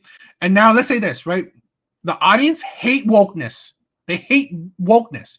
So as much as you say that there's no such thing as girl power in this movie, whatever, but from outside looking in, it looks like it. And I'm telling you how I see it. A lot of other people will see it that same way. Where you're right. If I saw the movie, maybe I don't think that. But the problem is, I don't even want to see this movie because I sense it because of how, again, how all the Marvels has been doing, right? The little things that they've been doing has affected my perspective on this movie, right? But and that's already. I'm not saying this movie is a good or bad movie, but I'm already saying like, wow, I don't see the interest in wanting to see this movie. That's the thing. Where I mean, I look at perspective. Yeah, I've said it. I know I'm sexist. I'm going to say that regardless. I say I'm sexist. I want my action movies to have a male lead because I want to see the man kicking ass. That's how I see it. I don't know about you, but I think you would say the same thing. We are 80s and 90s babies. Like I said, Rambo, even Terminator, all these movies, Predators, all these Tango and Cash. I can name all these old ass 80s and 90s movies. Absolutely. I love those movies. I didn't care if there was a motherfucking white men. I love the action. I love action. That's it. And to be honest, I know this is sexist, but when I see women as female leads, I see there's going to be emotion in it. I can see there's going to be like just some emotional parts, periods, and just I was like, I can tell you this, right? Even if there's men doing that shit, I will fast forward that shit too. That's just how it is, right? I want to see some like this is the thing where I love John Wick. You barely saw that shit. He got stuck in a moment like, oh, I'm sad. Like his wife was dying like that, and it sped through that shit like lightning fast. That is my pure old 80s and 90s action. John Wick is how it is. So and it's funny, like I told my sister, I'm sexist. I know that. But I'm sexist only when it comes to my entertainment. When it comes to my action movies, that's how I want to see it. Okay. A man kicking ass. That's it. I mean, hell, you can have a black man. You could have an Asian man. I don't care. Just show me some ass kicking. If you having a woman like, let's have a powwow. Let's bond and shit. You kidding me? I don't want to see that shit. So I'll challenge you on one thing. Just it's not that serious, but your favorite action movies are very emotional. Like what? So take Predator, for instance. Mm-hmm. The core of that movie is the relationship between Carl Weathers and Arnold Schwarzenegger. Their friendship is established early on, and then finding out that he betrayed them. When you lose characters, because Predator takes down those guys one by one until Arnold's all that's left, right? Every death was emotional. No, you're confusing my emotion with like what I'm talking about. I'm not talking about. I get it, but no, we get emotionally. If there's not a strong amount. No. Okay, you're right. Okay, maybe I'm over exaggerating. I'm not saying that like it's stars. I'm not saying like. I'm not saying like. I'm just saying like. Okay, I know what you mean. Yeah, that's not what I'm saying. But you don't want to get all mushy and yeah, it's just come on. Let's just stick that to the Barbie movie. But here, let's watch some clips of this. The Marvels is in 4th place at the box office, which is insane. Okay, and a Marvel movie going down 4th place. Yeah, is insane in the second week. Mm-hmm. Weekend it only pulled $9 million domestic, an 87% drop from its opening weekend, the second worst ever for Marvel. Its domestic haul right now is only $68 million at the box office in 2 weeks. This is a disaster for Marvel. It's a disaster because next week's going to drop even more. It's probably going to end its domestic run under $100 million, which is unheard of It's for a weaker Marvel than the movie. Flash, right? Yeah, the Flash made 55 million its opening weekend, so it had a better opening weekend, and it also had a huge drop, but not this big. And also, the Flash did okay overseas, but this looks like it's going to be under 200 million total for its total, and it's possible it'll make under 200 million globally. Marvel's going to probably eat like 200 million dollars in the red on this movie because again, it has to make about 800 to 900 million dollars to be profitable. Yeah. Because they're splitting ticket sales with movie theaters. Movie theaters don't show movies for funsies. Everybody, they get an average around 40 to 60% of the ticket sale. That's the thing, right? You think I'm sexist, which I'm saying I am. I know. The issue is that imagine the rest of the world. Okay, they are definitely not crazy about. They're just like that, right? They want the action movies with the male lead.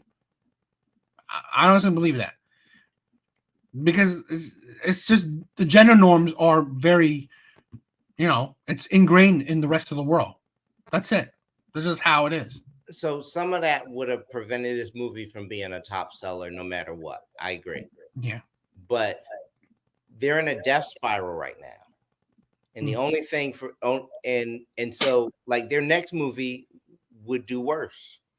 I think that's so too. The only way for them to kind of get out of it, and I think they're going to do this, is to stop for a while. I think they're going to stop for a while, but I think the death spiral will continue. So here, let's continue this, right? All right. Let's. This guy made this kind of hypothesis, okay? And I think it might come to some kind of, fruition. For all of you classical MCU fans, let me present you to the new Avengers. Right here. You got your new Captain America. You got Ironheart, your new Iron Man. You got the Mighty Thor, your new Thor. You got the new Black Widow. You got Hawkeye, that's your new Hawkeye right there. You got the new Hulk right there. And of course, little Shuri, that's your new Black Panther. And of course, the new and improved Little Miss Marvel. Let me tell you something.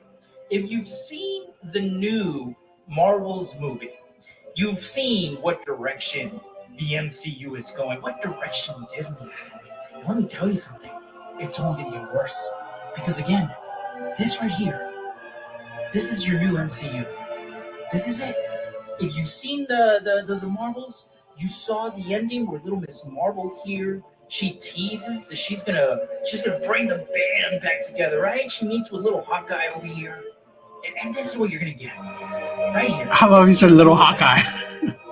There it is. Right there. See, that's the thing. I ain't gonna watch that. That's not what you're gonna get though. No, I know. That's why I said this is his hypothesis, right? But this is like, you wouldn't be surprised. I wouldn't be surprised. I'm not saying. Let's here's something, right? I'm not gonna be surprised. This guy who's gonna say this, he's credible, but I mean he's saying this is still a rumor.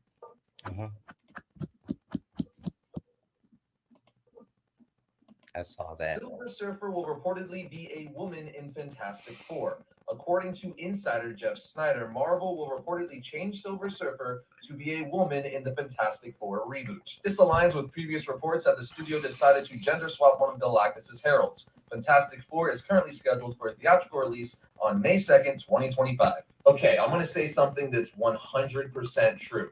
No one will be able to dispute me on this, no matter whether you like this idea or you hate this idea. What I'm saying is 110% true, undisputable. Okay, here we go. So, if this is indeed what they're doing with the Silver Surfer, and this rumor turns out to be true, the comic book community, the comic book fans, the majority of them are not going to be happy. And the last thing that Marvel Studios needs right now is to piss off a massive chunk of their loyal fan base, especially since the Marvels is not doing so hot at the box office right now. Their most current theatrical release might be the biggest superhero comic book movie flop of all time. So, if this turns out to be true, the comic book fans are not going to be happy. What do you guys think?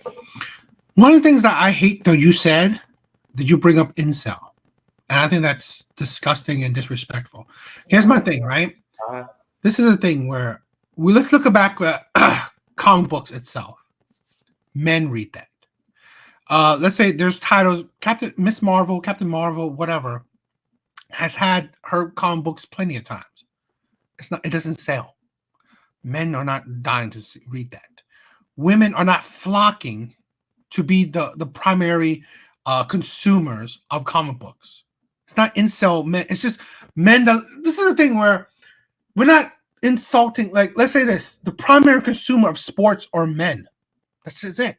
So if we change the whole team to all female, and then you say men don't like that, and you call them incel, no.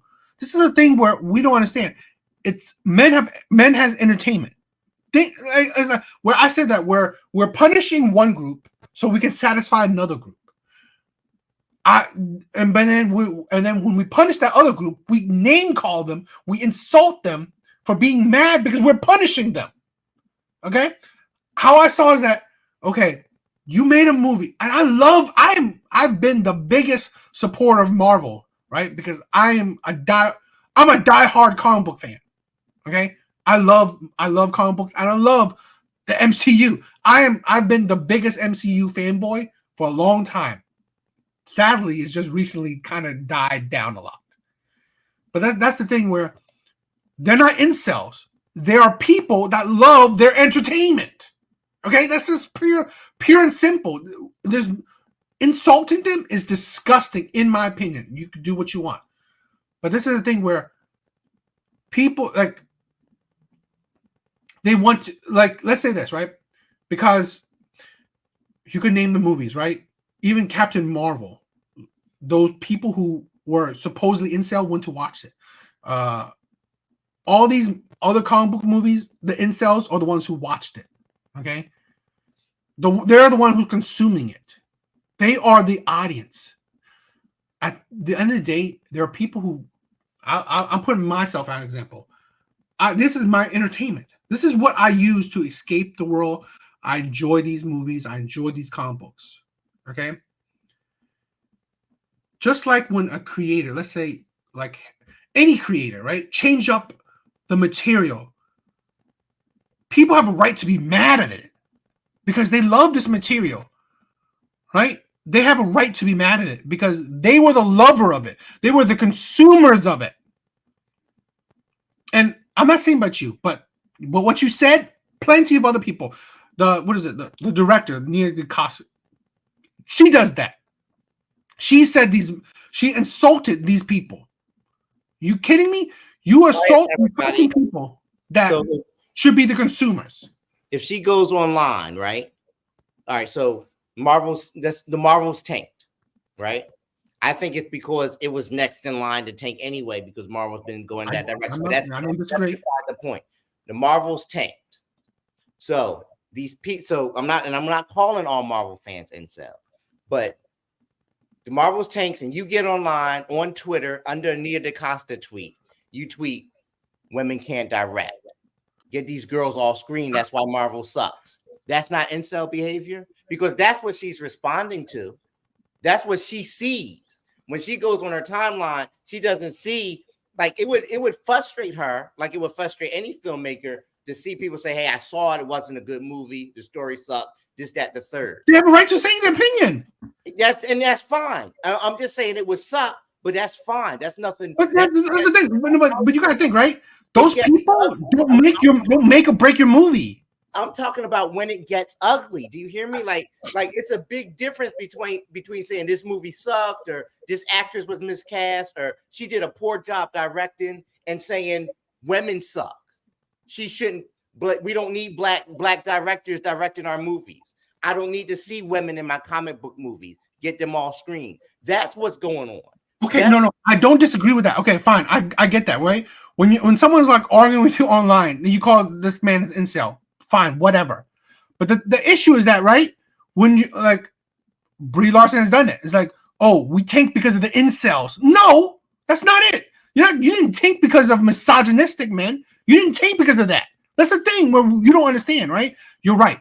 If you're arguing with internet trolls, fine, you call them whatever you want. But when you say that, okay, we tanked or the movie did terrible because of incels, you're stupid. Because that's not how it works. You don't think they help? You don't think they No, they don't. Sure that it goes 0 on Rotten Tomatoes. Because like no, I mean okay, no, but like I said, right? A lot of people think that they get smart and they run YouTube channels to release bad reviews about something they haven't even seen yet. You don't think that happens? But that happens too. Like, no, let's say this. Let's say this. The primary reason, but acting like it doesn't happen or acting like they haven't figured out how to make it look like they're smart critics and just comic book fans when they're assholes doesn't happen. That happens. It happens all the time. Again, yeah, I'm not saying it doesn't. Than you think.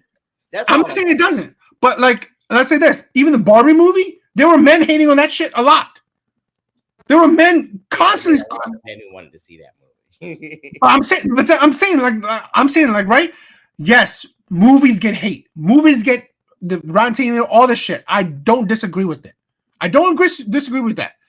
But I'm saying that doesn't necessarily make or break a movie. Okay. I don't say that, right? I wouldn't say that. Let's say this. Most people, I honestly believe, don't use Rotten Tomato to make their judgment if they want to see a movie or not. I don't believe most people do. I don't even go on Rotten Tomato like that. Most people don't, in my opinion. Okay. So really, I don't. That's why I said, right, where this is like you are kind of moving the go. Is it moving the goalpost? Might be moving the goalpost, or you are ignoring the glaring facts of why this movie, because you want an scapegoat. Let's blame the incels. Let's blame the misogynistic men. That's why we're thinking. No, because I think it was not good entertainment. You're not gearing towards your main consumer. You're not, right? And like you said, storytelling, how the directions of Marvel, all that shit, those are all add into one. That's what I'm saying. I don't disagree with you. And I even put it like, yes, your factor, the things you said, probably is the main factor. I don't disagree with that. But then, like I said, and you're right, your main factor is one of the reasons why I didn't want to see it. But another reason is why, yeah, it didn't call to me. I'm not dying. I see female-led comic books all the time. I don't have any in my comic book collection. Yeah, and it's just how it is, right? I mean, you call me misogynistic or sexist, whatever, but I mean, like, it doesn't call to me. It doesn't gear towards me. It's just not. Okay. And here's the thing, also, it doesn't even gear towards women.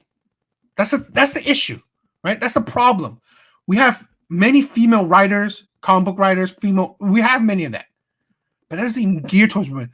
So to be honest, women don't even like it. Women are not even fans of comic books.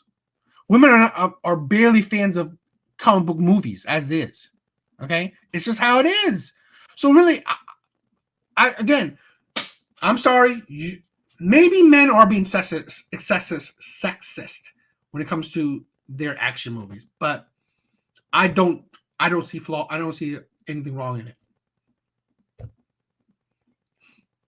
I have all a lot of things to say.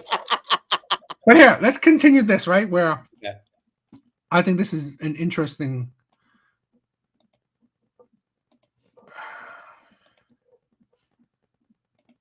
Well, Disney is doing it once again because they have cast Pedro Pascal as the Reed Richards in the MCU's Fantastic Four movie. Again, Disney has cast Pedro Pascal as Reed Richards in the MCU's Fantastic Four movie. Now, this was a role that every actor was turning down. I didn't know this part, right? I didn't know what he's about to say, and maybe this is still rumor, right? Because I haven't heard, but this is interesting.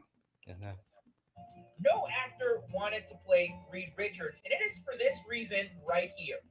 Because according to rumors, the Fantastic Four MCU movie is going to be led by Sue Storm. That's right. Sue Storm, the Invisible Woman, is going to be the leader of the Fantastic Four, not Reed Richards. Reed Richards is not going to be the leader. It is going to be Sue Storm. It is for this reason that no actor wanted to play Reed Richards. But as we've seen before with Pedro Pascal, he is more than okay to take a back. That's a dig. He's done it once before in The Mandalorian. That's a big dig. But see, this is what I'm talking about. Where it goes with what you're saying, where Marvel's building a narrative that is alienating people, right? The storytelling, the press, the media. Like two things. You are putting a female lead in the Fantastic Four, which she's never, I mean, she's been sometimes, but mainly Mr. Fantastic has always been the lead.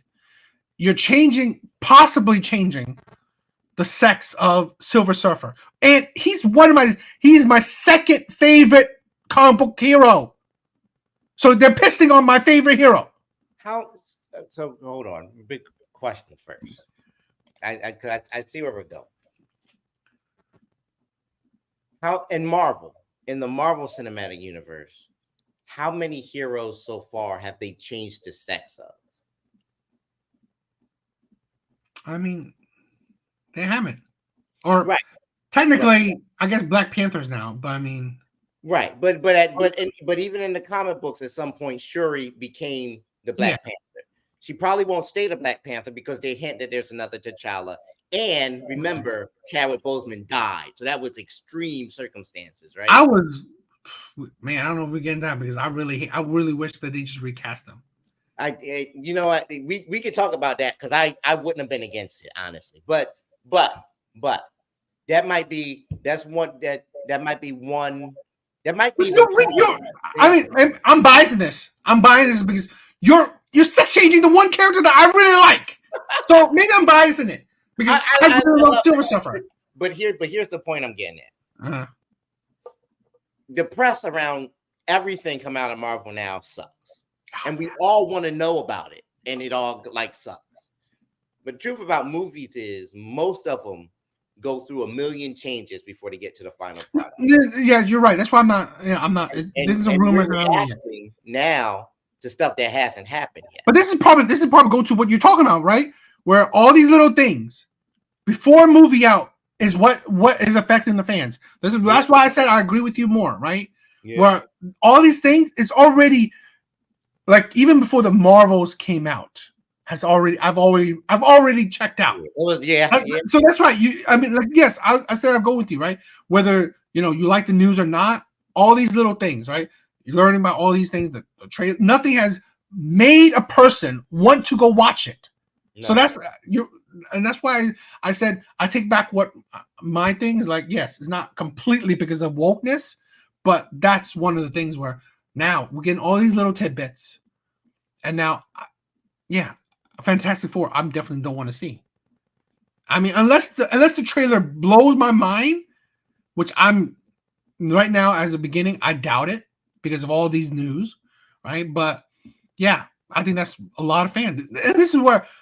Again, they're making fans fatigued, right? They are pushing fans away. They're making fans tired of it. So yeah, this is the problem, right? I can tell you this.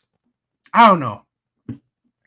Maybe after Spider-Man, right? I could, and maybe a little bit after Doctor Strange, a little bit.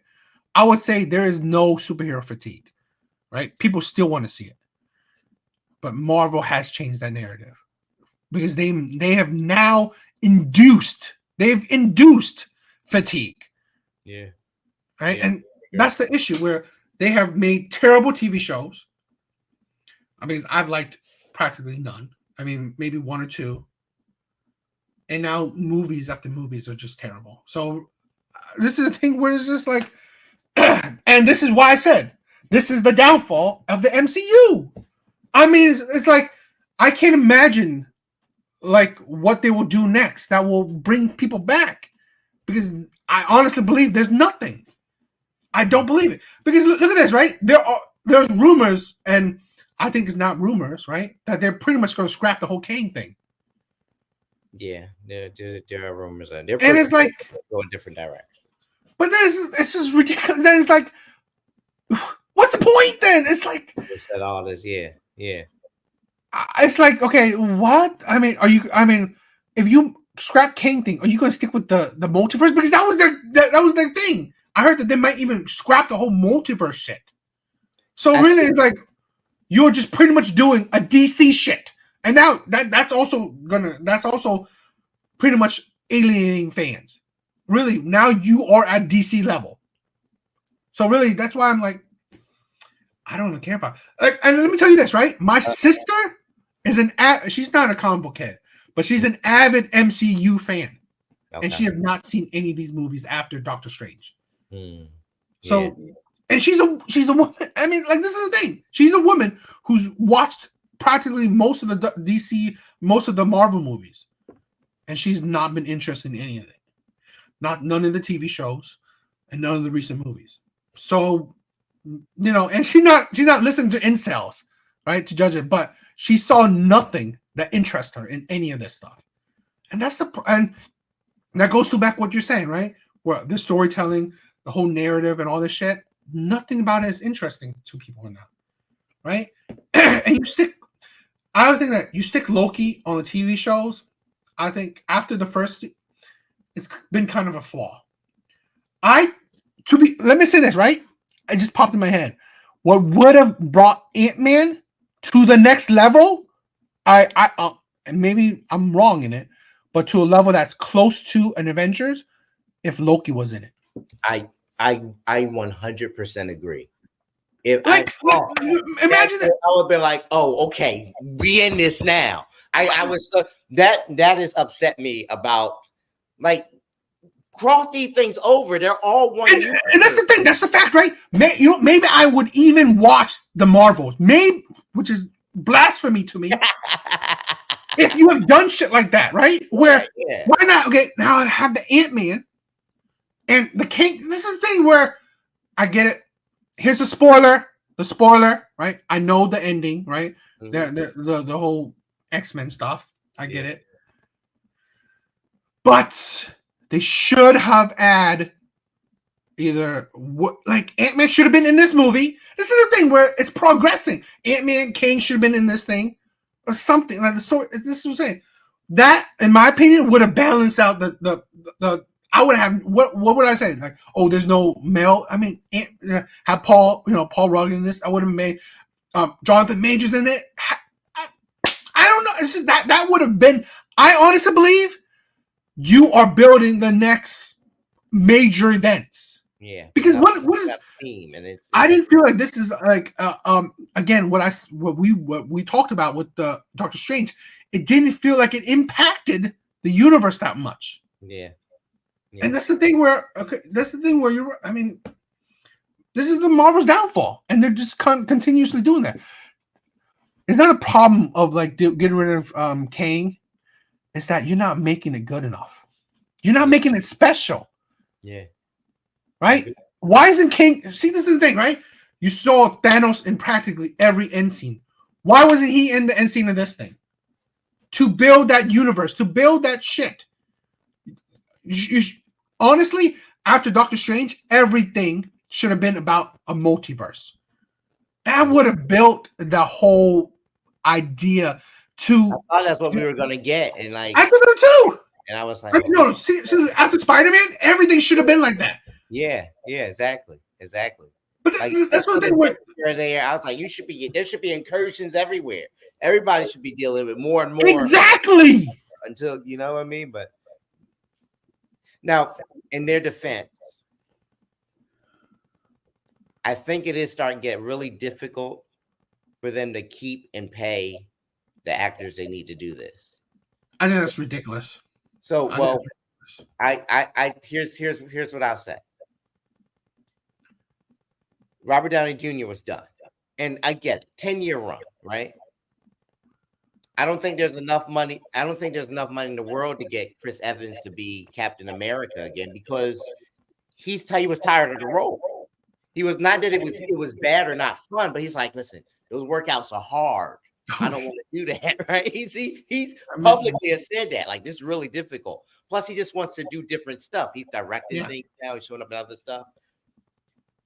A lot of the older characters from the phase that we loved and enjoyed, they're moving on because they want to do different stuff. The new actors aren't big enough. How much longer are they going to have Sam Jackson? They have to build a new team. They get a new villain, and suddenly there's whether it's true or not, suddenly there's all these legal things around him, right? I think difficulties are starting to pile up. And you need to keep this. You need to get a core that people like, and then keep them around for a long time. How long is Benedict Cumberbatch going to stick around before he's like, you know what, I might want to do something else? This isn't working out. And then what happens to their plan? They can't have Doctor Strange. They got to. I think no. I to be honest, right? You imagine this: if they promise Benedict the same opportunity, like he. Honestly, right? In all honesty, he should have been the face of the next Marvel universe. Agreed. The next phase. He should be all over. He should. He should be the phase of, let's say, what Robert would have been. He should be the phase of the next universe. Yeah. Why is this is the thing, right? We said it. Why wasn't he in any of these movies? He should put him in. Like, I talked to you about this one with Doctor Strange. They should. I'm sorry. That they should. Kevin Feige is like a piece of shit now. I trust him better before, but now it's like you don't like, to be honest, right?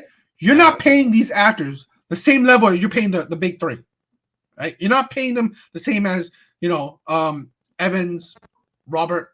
I don't even think they're paying the same as Hemsworth, right?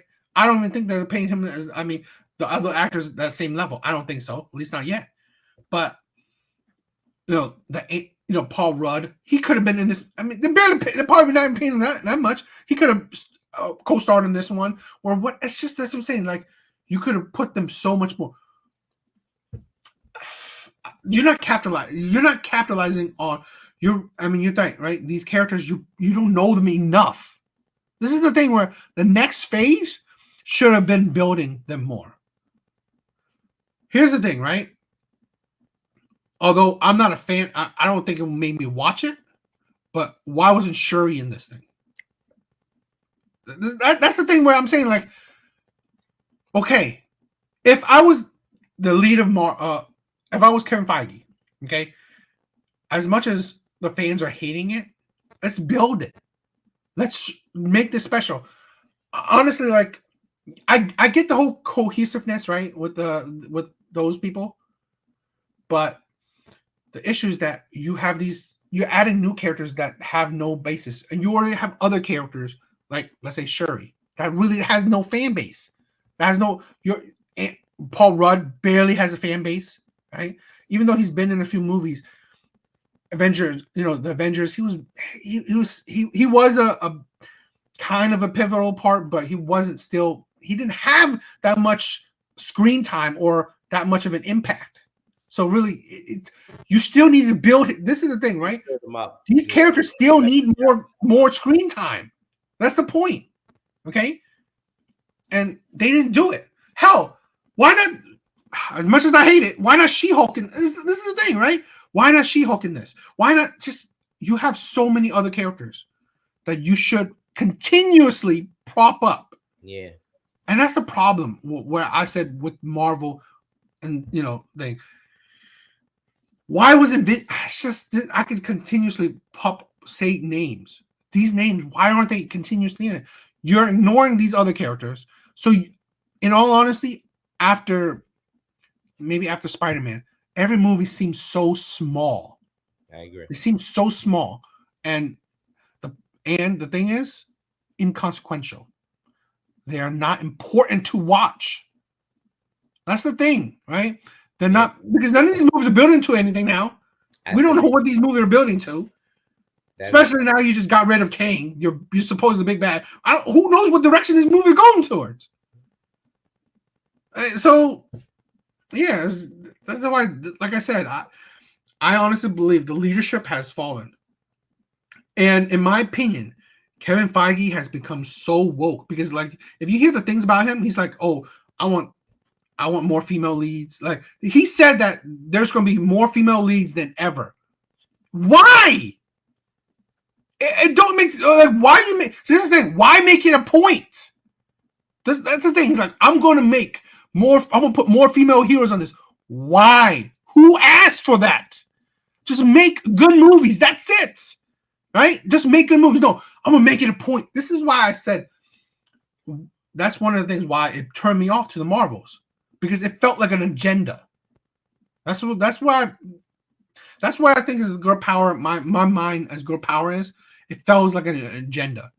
We've talked about this before. It feels like a checkmark movie, in my opinion. Maybe you've seen it and it's not, but how I think most people just view it right now, face value, you just watching this movie as a checkmark movie. More girls in the MCU. Oh, we're diverse. We are not misogynistic. We are celebrating girl power because we're having girl writing this movie, girl directing this movie, girl starring in this movie. Great. I don't know what fan asked for this, but great. This is the thing where I'm tired of it, and I don't see. Sad thing is that I don't see no more. I mean, I'm hoping that Deadpool will change my mind, and I think a lot of fans is hoping that. Right? I think a lot of fans are banking on Deadpool, but we have so many other news. It's just really is because I heard so many movies right now. They are totally trying to revamp things. They've cut off some movies. Marvel is an absolute shit fire right now. It's just, in my opinion, there's no good, clear direction. Because I think he must have blown his load. Because after, Avengers, he doesn't know the direction of his own creation anymore. I sympathize for him a little bit because I think there's a lot of things he was super smart, but I also think he was a bit lucky with the first run. Really? And there are some duds in the first run. Some of those Thor movies aren't that great, right? Like some of those Iron Man movies aren't that great either. I wasn't a huge fan of 2 or 3. I like 2. It was okay to me, but you know what I mean? But that's beside the point. He got those actors together in multiple movies for 10 years. Yeah. Never been done before. Never. Like, not that many big stars. And you can say that the movies helped make them bigger stars, but they were stars when they got those roles. And he got them to stay. It's like a TV show running for a decade. You know how hard that is? TV always has that problem. Like, you want the show to continue, but one actor doesn't want it. One actor wants more money. You lose some writers. Like, it's hard to keep that many people to make a big thing that long. And he did it. Now he's got to do it again. And he's running into problems. He's not having the same luck he had before. Some of the castings aren't right. Some people aren't available. Some people suddenly have problems. You know what I mean? Some scripts aren't good, so some guys aren't sure if they're in or out. So they can't say, hey, we're going to go in this direction because they haven't solidified. They haven't fixed the Blade script yet, right? And so they don't know. Did you hear what they said about Blade? I've heard a lot of stuff about Blade. No, but one of the things, like, how he wants to leave them, he wants to leave the Blade because character in his own movie. I heard that. Like, yeah, but what is they put because he complained about they're putting a female as the lead of the movie. That's what I'm saying. This is I don't know how you could be like be on these people's like be on their jockstrap because like really this is like that's what I'm saying, right? They're doing that across the board. I just showed you so many, although rumors, but these are not surprising rumors. Yeah, I hear it. I think they talk about a lot of stuff, and because we hang on everything Marvel, it's coming out. But they haven't done a lot of that yet. They really haven't done a lot. They haven't changed a lot of characters. They put more women on screen. I agree.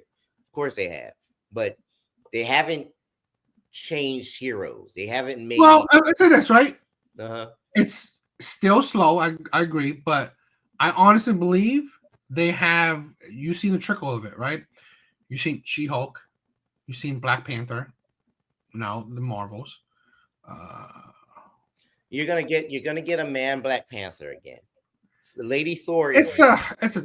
I mean, I don't know because what Kevin Feige's been saying, it's a toss up. I mean, you already have more women than ever on the screen, right? You've got Captain Marvel and Miss Marvel and Photon. You've got Hawk Girl, and that might be it because you're gonna get Patriot. That's gonna be a guy. I don't know when we're gonna see Thor again, but he's still around. And Lady Thor is not. Like, I don't know. I just want the stories to be good. That's all I want. I mean, I do agree, but I mean, like, you're not giving me confidence that the story will be good. Right? I agree. I do Especially agree. because the direction thing. Because, like I'm saying, like let's say this, right? I don't even know the stories of Fantastic Four, but right now, I'm like I said, right? When people when the higher ups or whoever focus on check marks, Yeah. we've talked about this before. It's a sacrifice on story. It's always. I've not seen a movie yet that's like okay that you could from face value you could see that it's a check mark movie, but it was a good movie. I've not seen a movie yet, in my opinion. I'm not, and I mean good movie that it appeals to the audience. Yeah.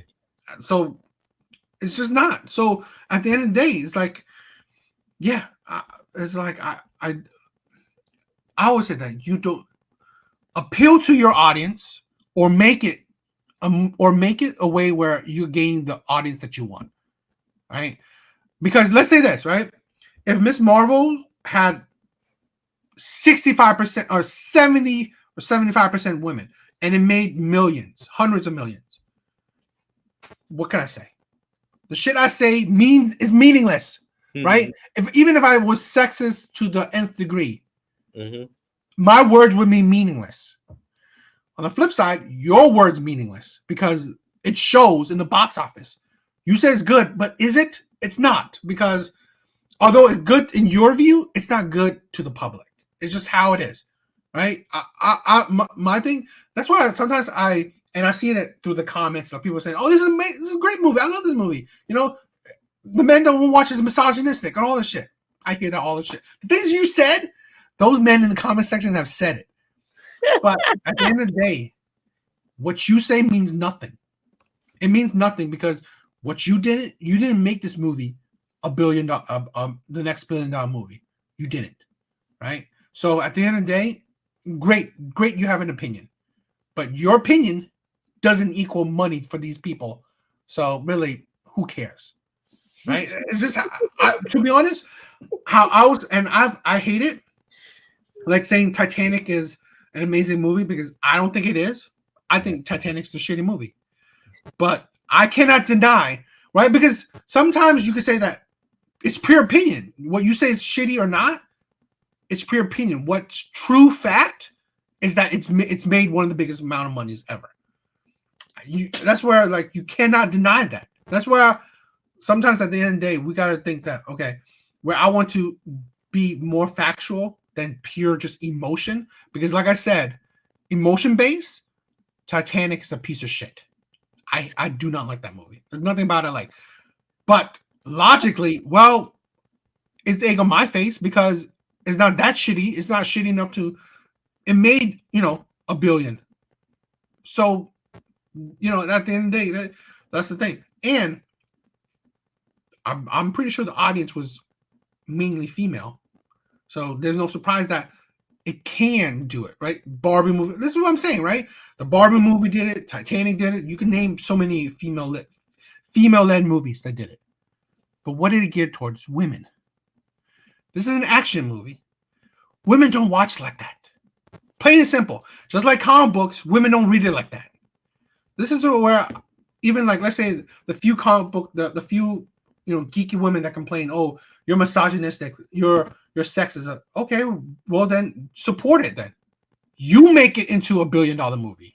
You didn't, because there's not enough of you. Right? You're not that important. You're not the audience for it. You're not. This is what I'm saying. Where I'm sorry, I want my movies, and I honestly believe a lot of men. This is maybe, like I said, we grew up. Maybe you feel a little different, but we grew up in a certain time where our action movies were men. Yeah. Yeah. That's how it is. That's just how it is. I grew up on that, and that's what I like. Okay. Yes, those were white men, but I don't give a shit. There were bloods, there were gore, there were ass getting beaten. That's what I care about. We also kind of came up in the era where action movies started to change a bit. So yeah, but let's say this, right? Not a ton, but like they went from being the biggest, like Stallone and Schwarzenegger, to being like Keanu Reeves and Brad Pitt. You know what I mean? I can tell you this, right? I honestly believe for a good long while, action movies were dying. Okay. Okay. Right?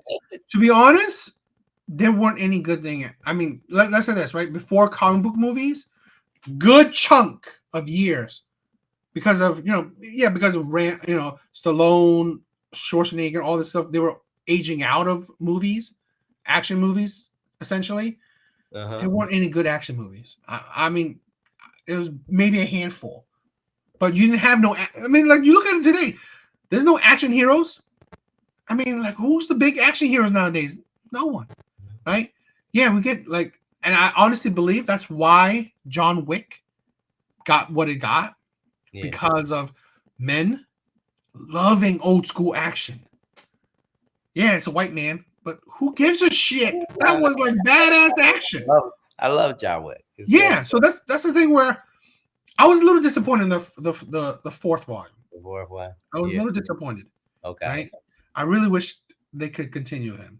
Like the ending was the thing where I was a little disappointed in. Yeah, I wasn't crazy about the ending. Although everything leading up to the ending was like I love it. But this is the thing where it's like, why would you have to do that to my boy?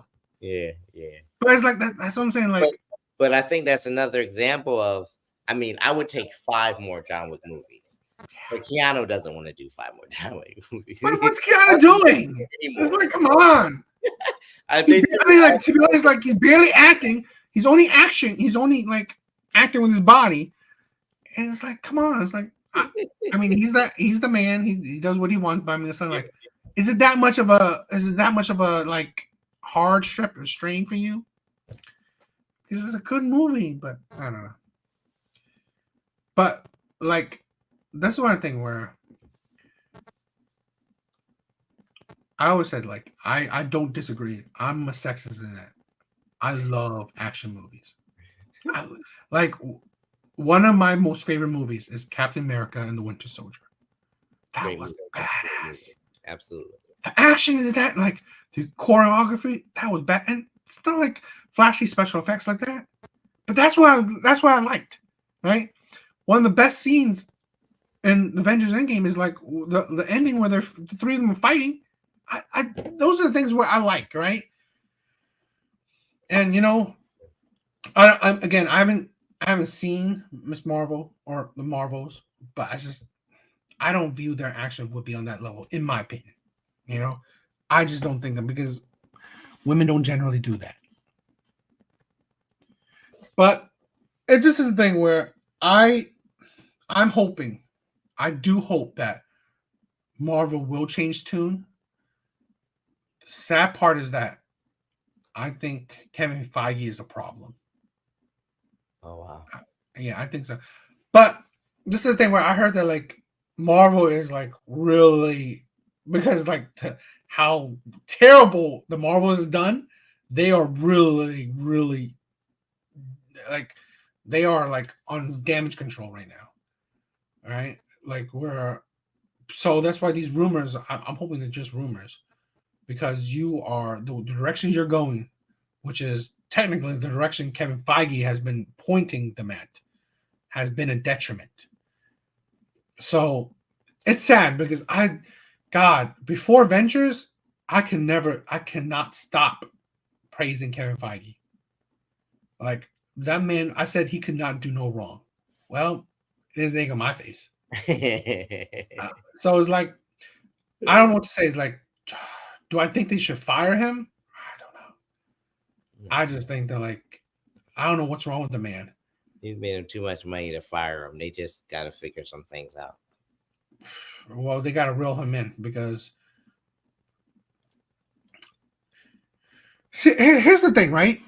You were saying that, like, there was all women cast and all that. You said all this stuff, but would you have even been bothered? Let's say hypothetically, yeah, Brie Larson was still in her role, but the other members were men. Would that have even affected your view? I mean, I still would have gone to see it. So it's like, to be honest, this is one of the things. Sometimes I think, like, yes, the ones that will go to see it regardless will see it regardless. So why even alienate the other men? That's my thing, right? That's where I see it too. But I mean, like, I agree with you. You know, they were affected by other shit as well. So not just because of the sexist factor. But yeah. What are your thoughts about the future so far? The future of the MCU? I just it's up in the air. I still think they have a chance to correct, and, like, I don't know what's going to happen, but I think they can return to form. Excuse me. I think it would take them. It would take better storytelling, which they're working on. I don't know that they're going to succeed, but I know they're trying. And I think it would take a break. What's the next Marvel movie? I think it's Deadpool.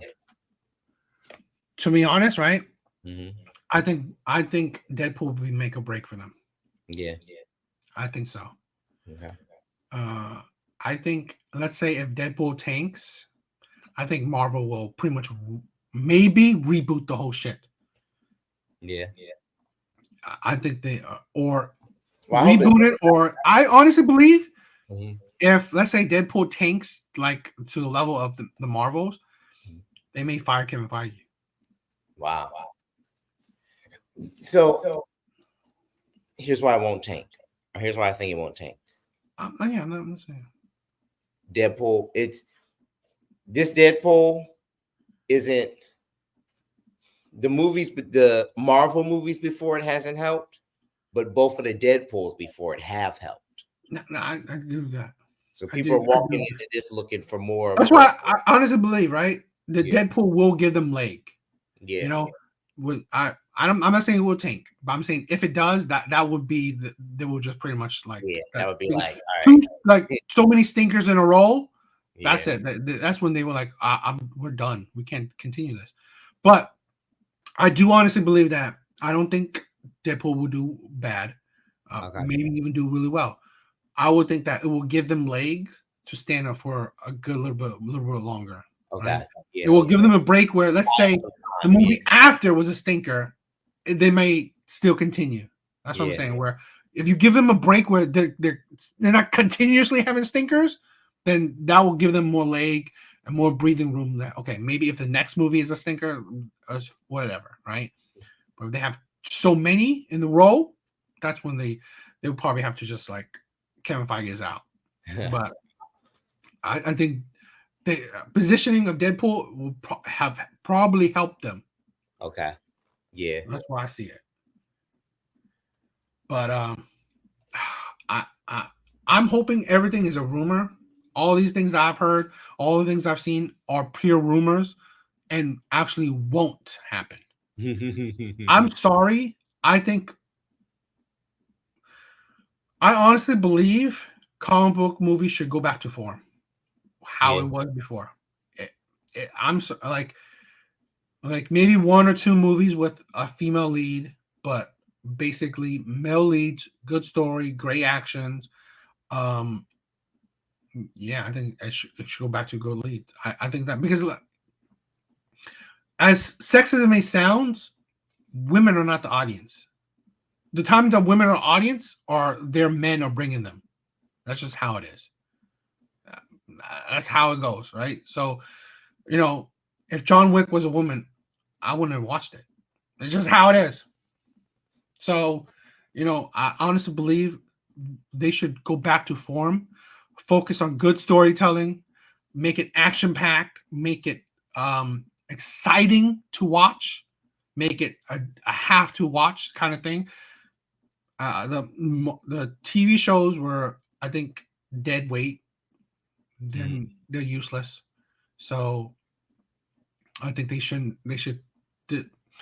Sad as it is, they should discontinue it. Put Loki back into movies because I think he's a better fit.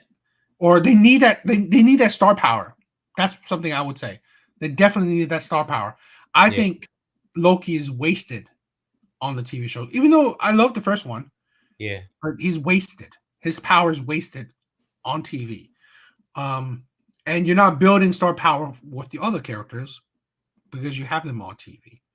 So yeah, I don't think that's a good thing.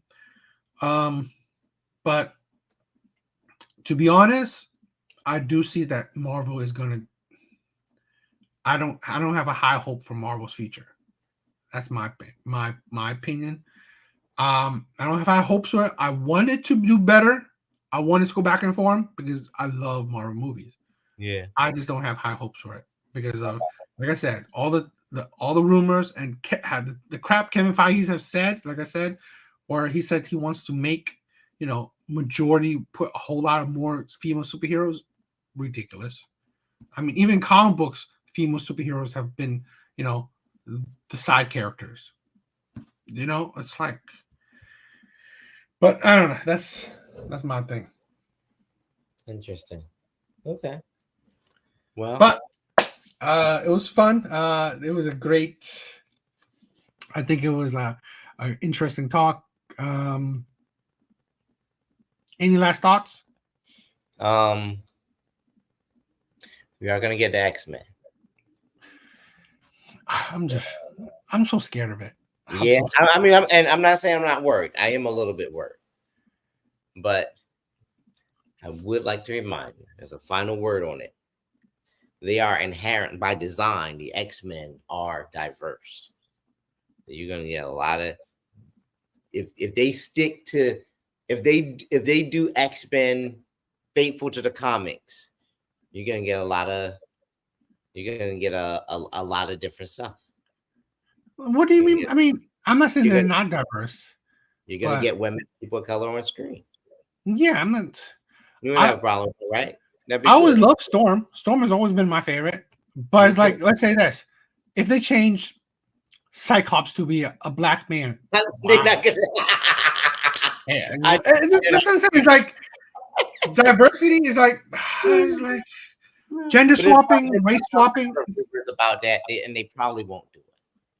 You know what I'm saying? Yeah, but I mean, like, to be honest, is like I just think just be faithful to it, right?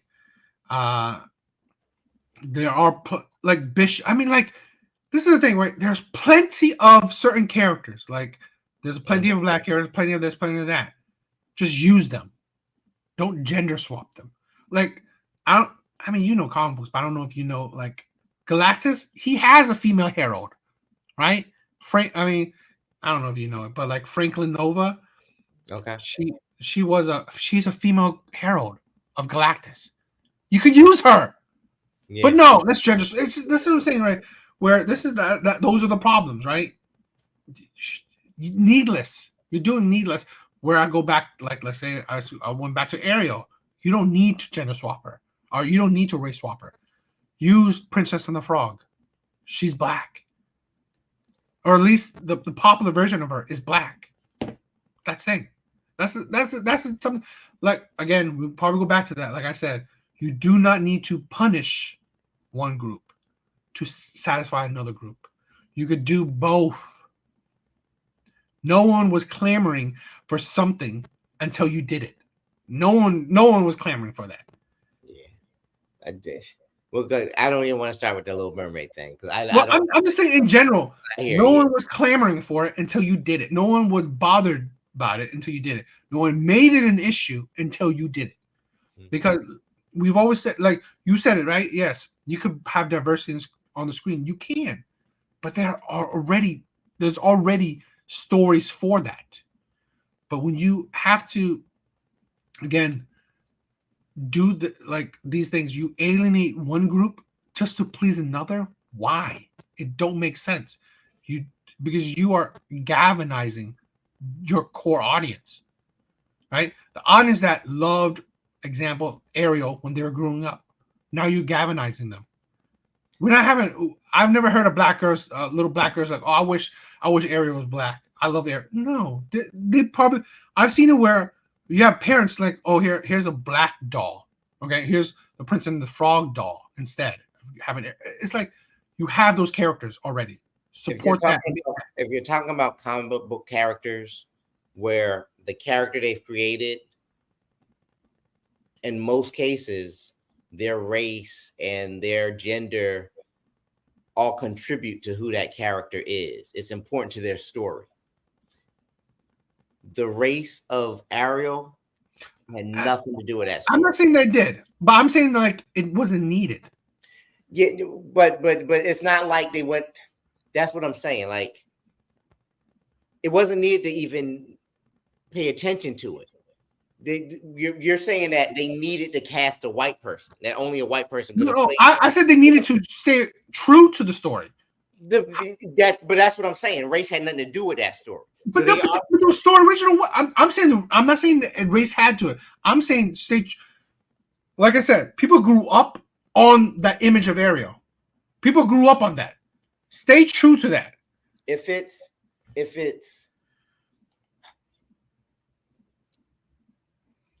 because like I said, you're alienating the people who grew up on that image. I'm not saying that her race was important. I'm just saying you don't need to galvanize or punish that people who grew up on that. Because if you wanted to have a black princess, you have one in a character that's already there. That's what I'm saying. Because like, again, let's say this. Let's say they didn't even change Ariel's race. No one would say, oh, I wish she was black. No one would have said that. But that's what I say. It's needless. You didn't need to do it. It's not. You're saying need like they took an extra step by casting a black actress, and I'm saying they didn't. You did, because you made a cautious choice because you want they did because it took an extra step because they made sure it not be white. Here's what hurts about that. Because race had nothing to do with who that character was. Because she's a fish, literally a mermaid, right? And the story's not about race, right? If it were a Broadway play, they would just cast the most talented actress. And I promise you, in so many cases, black actresses are often the most talented actresses for roles that they don't get. But that's beside the point. They cast a black actress in a role where the race was not a factor in the story. And people see it as them doing more. But no one said that she was the best. See, this is the thing, right? No, what I said, they made it a point for it to be a black actress. Said they made it a point. Who said they said that? They distinctly said that they chose her. They wanted her. Chose her. They chose how. It's not because she was the best. It's not like she was the best audition. They didn't say that. They chose Halle Berry because she was black. No. They were excited that a black actress was getting to play this role, but that's a role that could have been played by any woman, is what I'm saying. You can't recast Anastasia as anybody but a Russian woman because she's Russian. That's part of her story. You can't cast Mulan as anybody but an Asian woman because it's an Asian story. That's part of her story. The Little Mermaid is not a white story or a black story or an Asian story. The Little Mermaid is a story about a girl who wanted to leave the sea to be with a man on land. It sucks that people think that it matters that her color. I would say that they didn't make that narrative, right? They didn't make the narrative. The narrative, I'm sorry, maybe it's different, but the narrative is because they wanted a black actress. That was the narrative.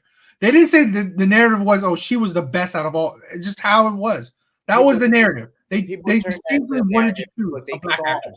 a black woman in that role and were like, "Why are you changing things?" When what they should have said was they casted a talented. It's a live action version of the story, and they casted a They talented. could have done better. Yes, they well, like just like this, like just like these marketing or how the atmosphere matters. That's just how it is. It's like what can we say that everything right? It adds to it. It adds to the story, the storyline, the the the mystique of that movie, and that's what they. This is the thing where they did not make it a point where she was the best actress for this role. No, she was the actress that we wanted for this role. She was probably the best actress for that role. It's a probably, but we don't know that. I mean, we'll never know, right? We never know. I'm not saying we know, but I mean, it's she was obviously talented enough to play that role. People aren't talking about her performance; they're just upset because she's black. But have you seen The Little Mermaid? It's not about do good. I don't even think it did good in the box office. I mean, have you seen the original one? It's not about that at all. I did see the original one. It's not about race. It's not about color. It's not even trying to teach any lessons about that. But I do get. I'm not saying that I don't understand that. I do, but when you make it a fact that now it's about race, the new one isn't even about race. The new one. I'm not. No. Okay, I'm not saying the movie was about race. I'm saying my point is the movie's not about race. So people. Yes, I agree. I'm not saying that it is. Plays it. The only reason they make a big deal about the color person who plays it because they wanted to see a white person play it. No. I think it's wrong. I think because they wanted it to stick to the original. A white person. They just wanted. That was original. That's just how it was. It doesn't have anything to do with it. But again, in the comic books, you're fucking it up if you change the race of a character because now you're changing the original story. You're not changing the original story by putting Halle Berry in that role. Okay, let me tell you this, right? If they put the exact same story, let's say even the Silver Surfer, right? I know that story. They make it a woman, right? It's not about a white man. It's not about that. I guarantee you the audience will still hate it. Because you're changing, this is what I'm saying, right? You're changing things that, why? There's no purpose because you just wanted to do, this is what I said, it's a check mark thing. You're just doing it because I want to do it. Like I said, right? The Galactus has a female herald. They didn't choose that. They chose Silver Surfer, but they want a gender swap Silver Surfer. There is a black princess. You could have made that movie. Like, let's say they scrapped, they didn't even make Ariel, and they chose to make Princess and the Frog. No one would said anything, right? Because people knew it. Disney has made that movie, right? It was a black actress. This is the thing where that's why I said I'll go back to it. Why punish one group to satisfy another group? It don't make sense when you could do both, where you can satisfy both groups. I don't disagree with you that yes, it was not about the movie's not about race. I don't disagree with that. What I'm saying that it doesn't make sense business-wise. It doesn't make sense any kind of wise where you can make Ariel how it was, right? How people grew up. This is the thing where maybe you don't understand. Nostalgia is very important, right? People that grew up on something, they love it for a reason. People loved Ariel for a reason. Because she was white? Was that why? No, because it was that movie to them was a good movie. It was that image. So let's say so like now hypothetically, yes, the person who grew up with it is like, wow, this is not what I thought Ariel was. This is not what I imagined Ariel, right? That's the only difference. They imagine Ariel as a white redhead. But that's the thing, where you imagine it. Like, I imagine Silver Surfer as a bald white man. Yeah, but that's part of his story. It's Norrin Radd. He's not. But no, he's an alien. Before he got forced into he's an alien. He could be any kind. He could be anything. He could be a black bald man. It's not his race wasn't important. He was an alien, huh? He's a silver man. I mean, Lawrence. Now he's a silver man. But I'm saying, like, saying is a black actor. You didn't see him, but Lawrence Fishburne was his voice in one of the earlier Fantastic Four movie. Yeah, not a big deal. You're not changing the character on screen. I get that, but who that character is was a part of his story. but see, no, but but his skin tone wasn't. See, I'm saying the image of him was the image. The image. This is what I'm saying, right? The image is what's important. I'm saying that's what, because this is what we imagine, right? We as the audience, as the consumer, as the love of this product, we imagine this. Okay, I imagine Silver Surfer as a white man. That's what I imagine as. That's how I see it. This is as crazy as you feel it is. People imagine Ariel as a white redhead. That's just how it was. That's how people grew up on her. But I'm saying that I'm not disagreeing with you that yes, her race doesn't matter, but her image does, because it matters to the people who grew up on it. So I'm saying that logically, why alienate, why punish one group when you didn't have to? Like I said, if they had wiped the slate, no Ariel wasn't coming out, or Little Mermaid wasn't coming out, Princess and the Frog was coming out, that would have been no controversy at all. And then let's say a couple of years later, they did Ariel. Black people wouldn't like jump up in arms like, why isn't she black? They wouldn't care. That's what I'm saying. Like, they wouldn't care. And I guarantee you, someone would even go watch it without even thinking about it. But this is the thing where we are making people think about it. You have to see it. You have to notice it. Where you don't have to, right? Like where you got to notice Silver Surfer is going to be a woman. Why? You didn't have to make. Now you're making me think about this. You don't have to see entertainment. You don't need to make people think.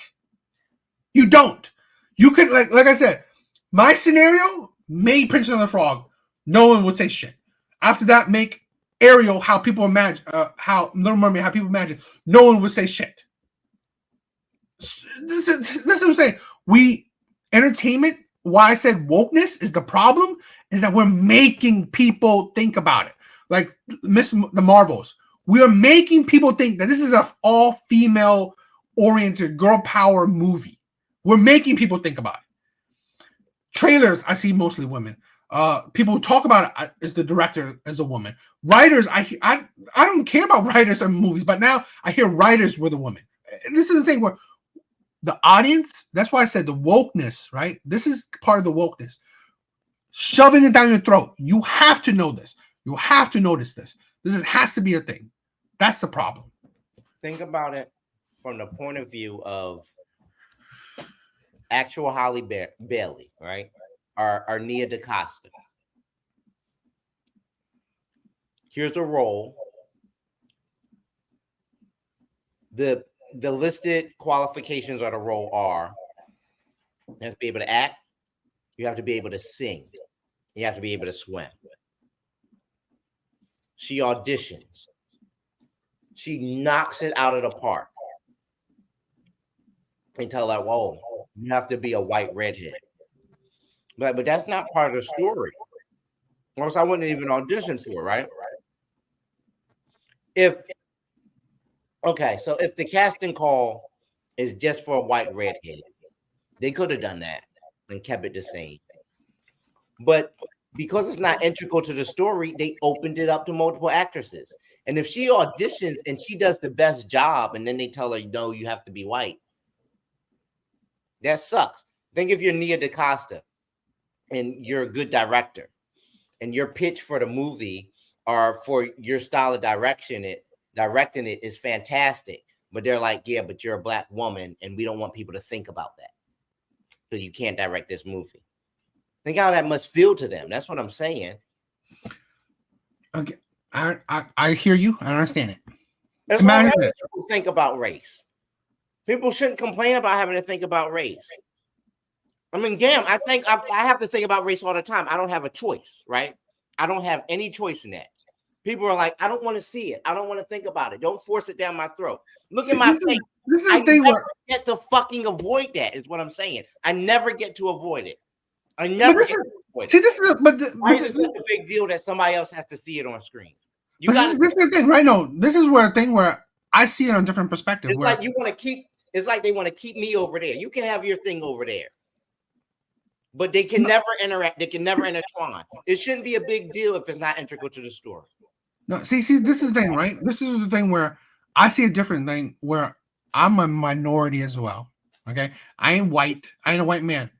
Here's the thing where I'm saying. Here's the thing where I say where I see things from a different perspective. Where why? This is the thing where, like you said, Halle Berry. Imagine this. What if I said I proposed her? Why not? Let's give you the lead role, Princess and the Frog. She would have no controversy, nothing, no stigma to her movie. That would have been 100 times better. This is what sometimes I'm saying, like, but equal. huh? That's separate but equal. But that's needless. I'm saying, like, this is one thing where, again, like I said, right? We live in a world where we're not alone. It's a melting pot. Why punish other groups when you want to just satisfy one group? That's Why? I'm saying they have a problem. I'm saying they're showing their prejudice by feeling like they're being punished. But I can tell you this, right? How could you not? How could you not feel like I said? You don't have to, like, literally. They didn't have to do it.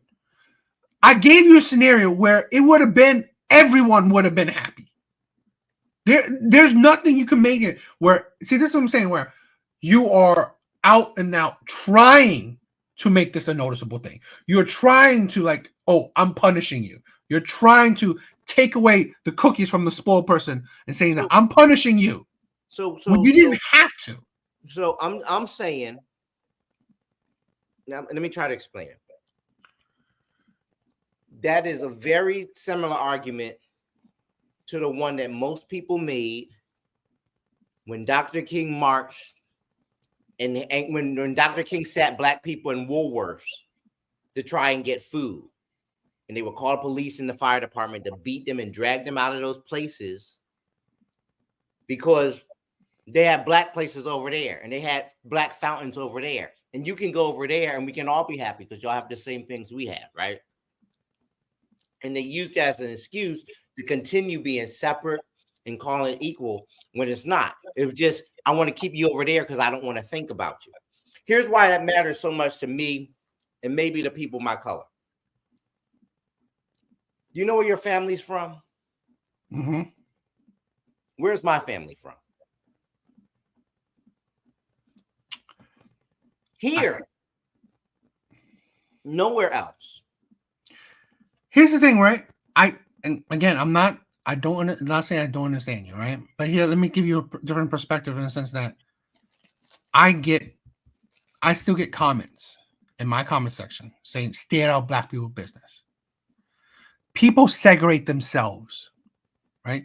You do not see yourself as one group of people. You don't, right? You will always see yourself, I'm black, I'm white, we're separate. That's the plain. To be honest, right?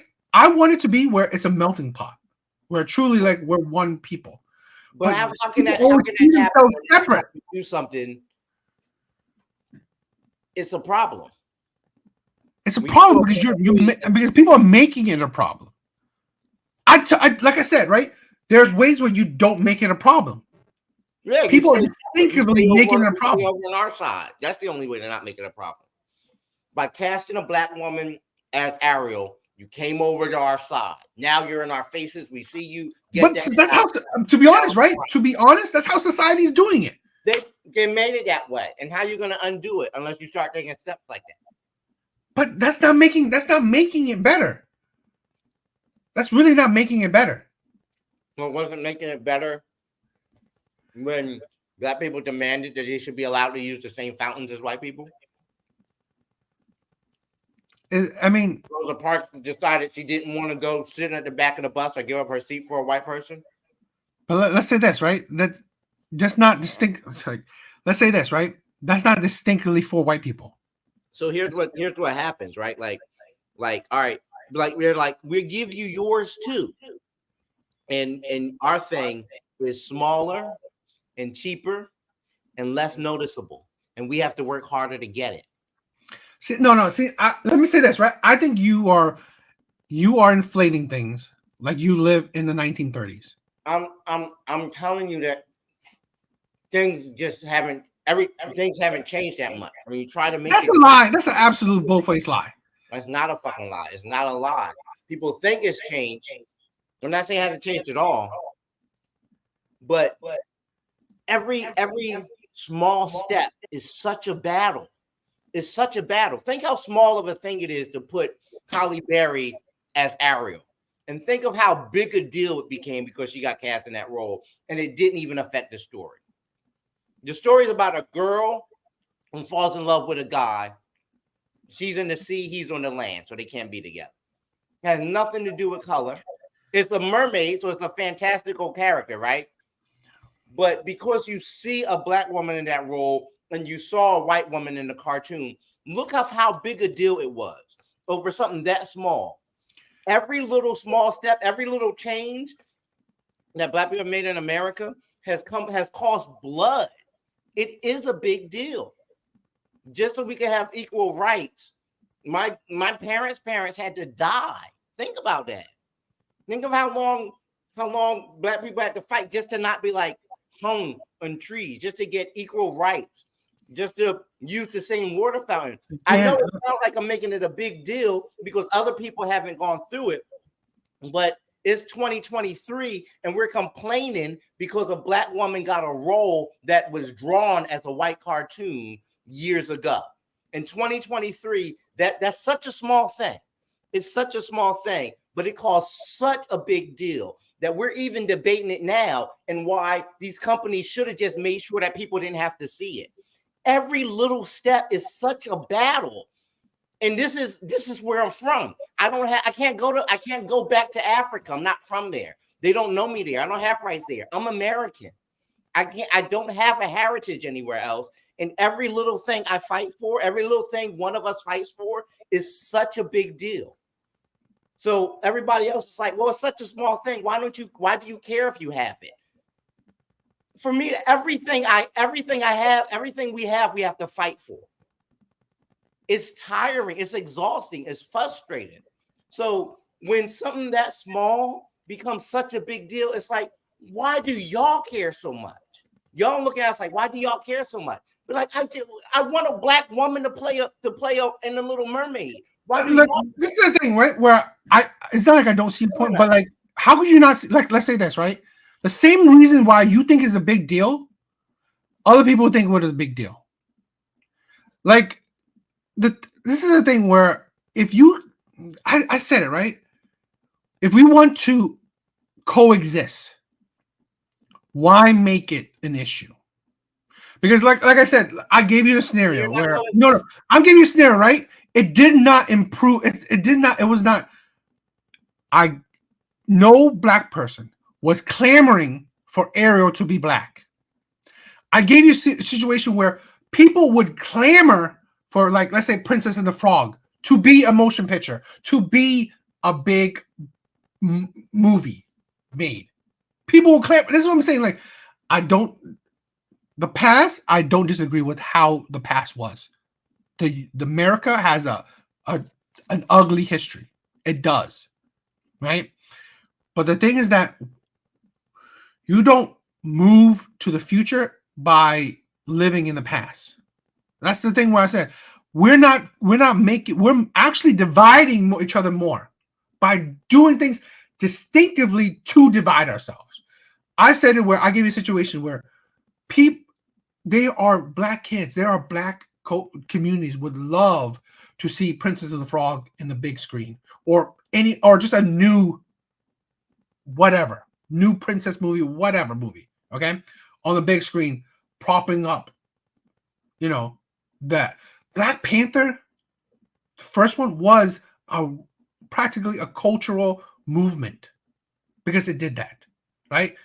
Where it propped up that thing, right? It propped up black community. It pushed up black community. There's nothing to say that.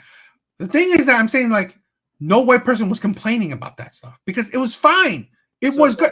get But what the thing is that no person would complain.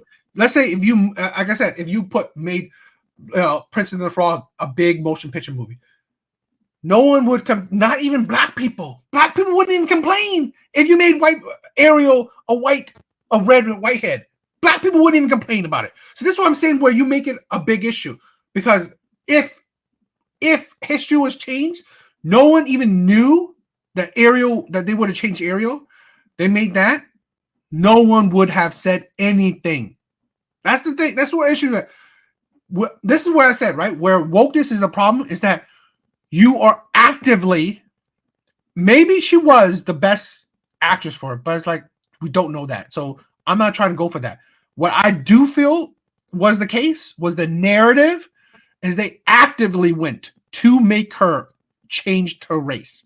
They actively did that. They purposely, that's what they wanted to do. So just like all these things, right?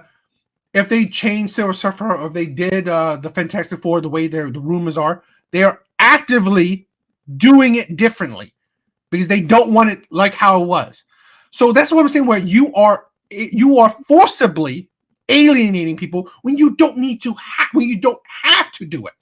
That's what I'm saying, where that's when we have divides, where we are at each other's throat, where now there are divides between us. And that's where maybe I see things where I want us to be more cohesive, where we're not at each other's throat. But when you see that we are maybe forced to be at each other's throat by society or whatever, and I think that's the problem. I think what you're describing is peace, but not coexistence. Because for people to coexist, they have to be in each other's space, right?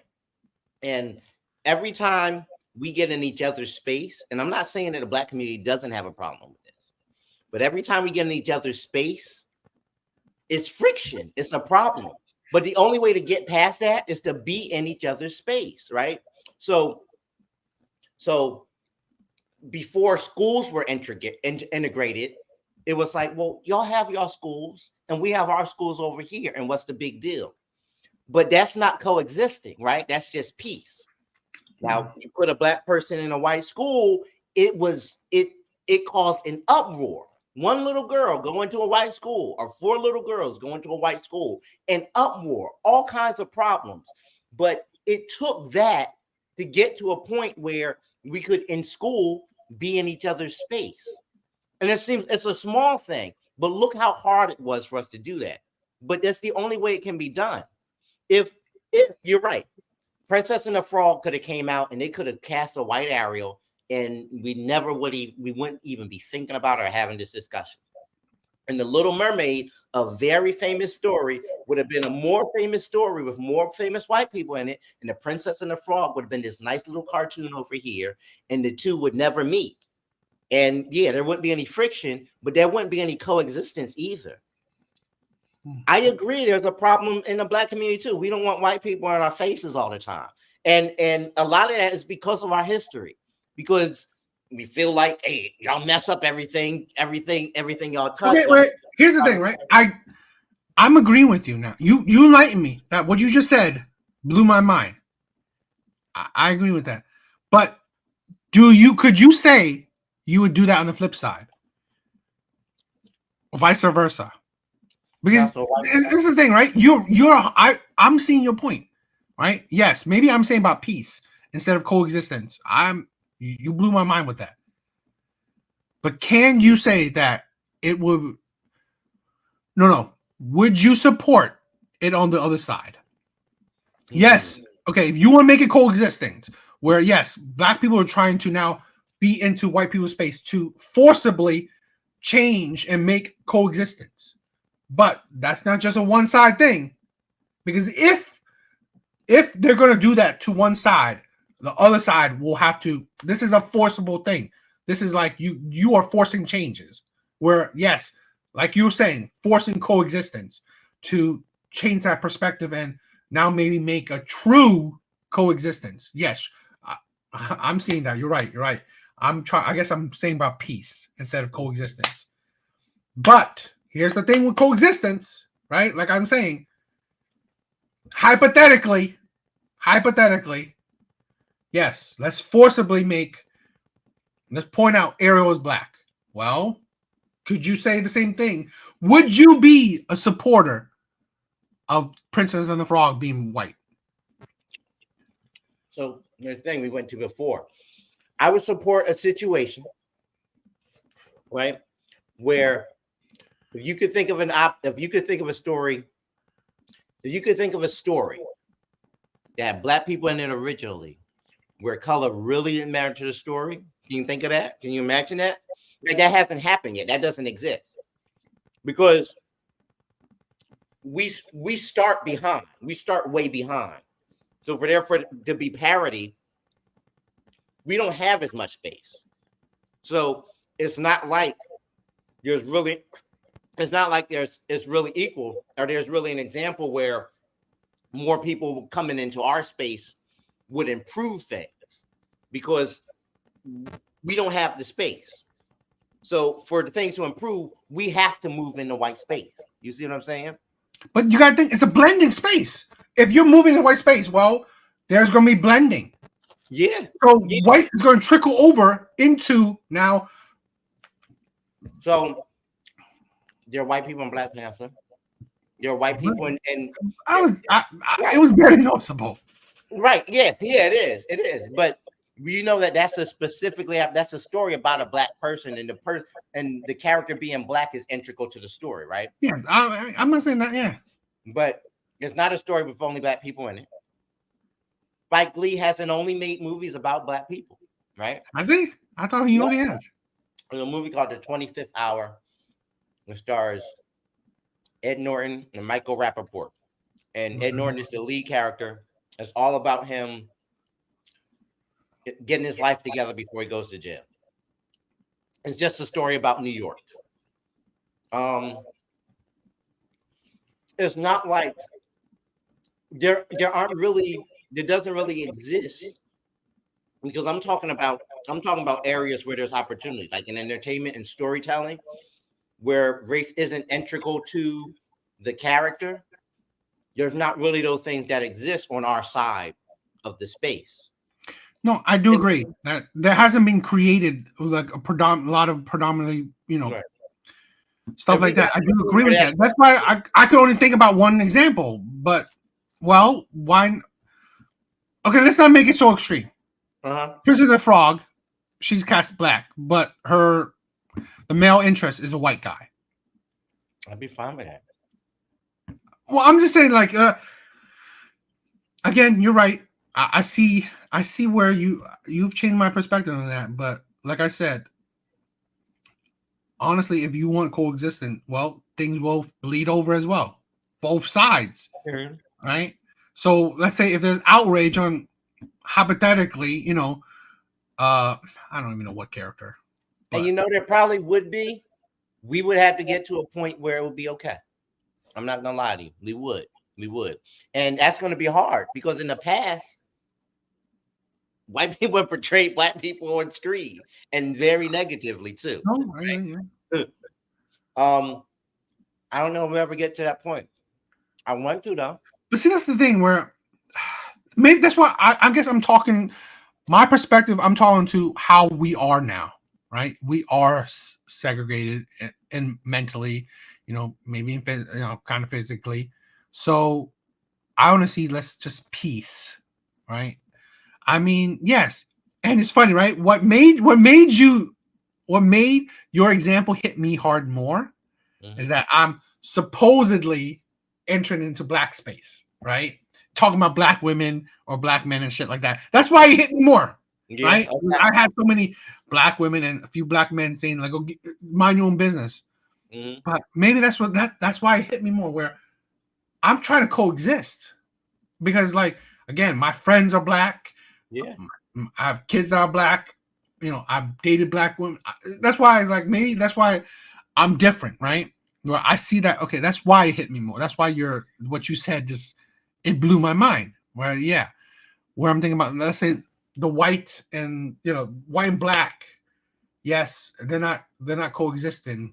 Where I only see that there's only peace, but I see where I want to coexist with black people because I essentially do, right? I essentially do coexist with black people. You're in your life and vice Yeah. versa. Yeah. Yeah. So it's not. So mine is different, but I can see that where, yeah. I mean, the U.S. is so weird. It's so white and black. You know, It is. It is. it is so separated. Where I don't know. Where do I even?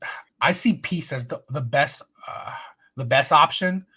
I mean, I see coexistence as the utopian option, right? If black and whites can coexist, where there is like I said, a blended thing. Because I always think it's sad, right? We say, oh, black community, white community, we're all U.S. citizens, which is I think it's always sad, right? Yeah. How I see it, right? Is like because like I guess I'm coexisting with black people, and I don't necessarily view race as race and shit like that. I think it's sad that we're not just all seen as Americans. All right. I always think that's sad. And I guess I view it in like how toxic, this segregation of like black and white people are. I guess the best I can see is like let's just peace. That's what I see it as. Stay apart. There are people But today who feel the same, including friends of mine on both sides of color, right? Like maybe separate but equal is better. But there's no way to get to a point where like we're really together without friction. it is. I mean, because like I said, you blew my mind. It's the thing where I wish it. I always think it's because it's like how it's just weird that like we're truly not a melting pot because we're so separated. And it's a sad thing. Right? After so many years, I mean, I think racism is definitely I think we're not like the 1930s or shit like that. But how I think we've compensated for that is like we're living in separate worlds. I think that's how we're compensating for it. And is that the right way to do it? Probably not. It's a more peaceful way, but it's not. I don't think it solves our future problems. Well, that part, like I was just about to say, do you think it's sustainable? I don't know.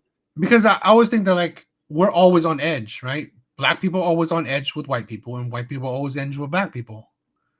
And I think we just need, something to happen, and always something is happening to just divide us even more.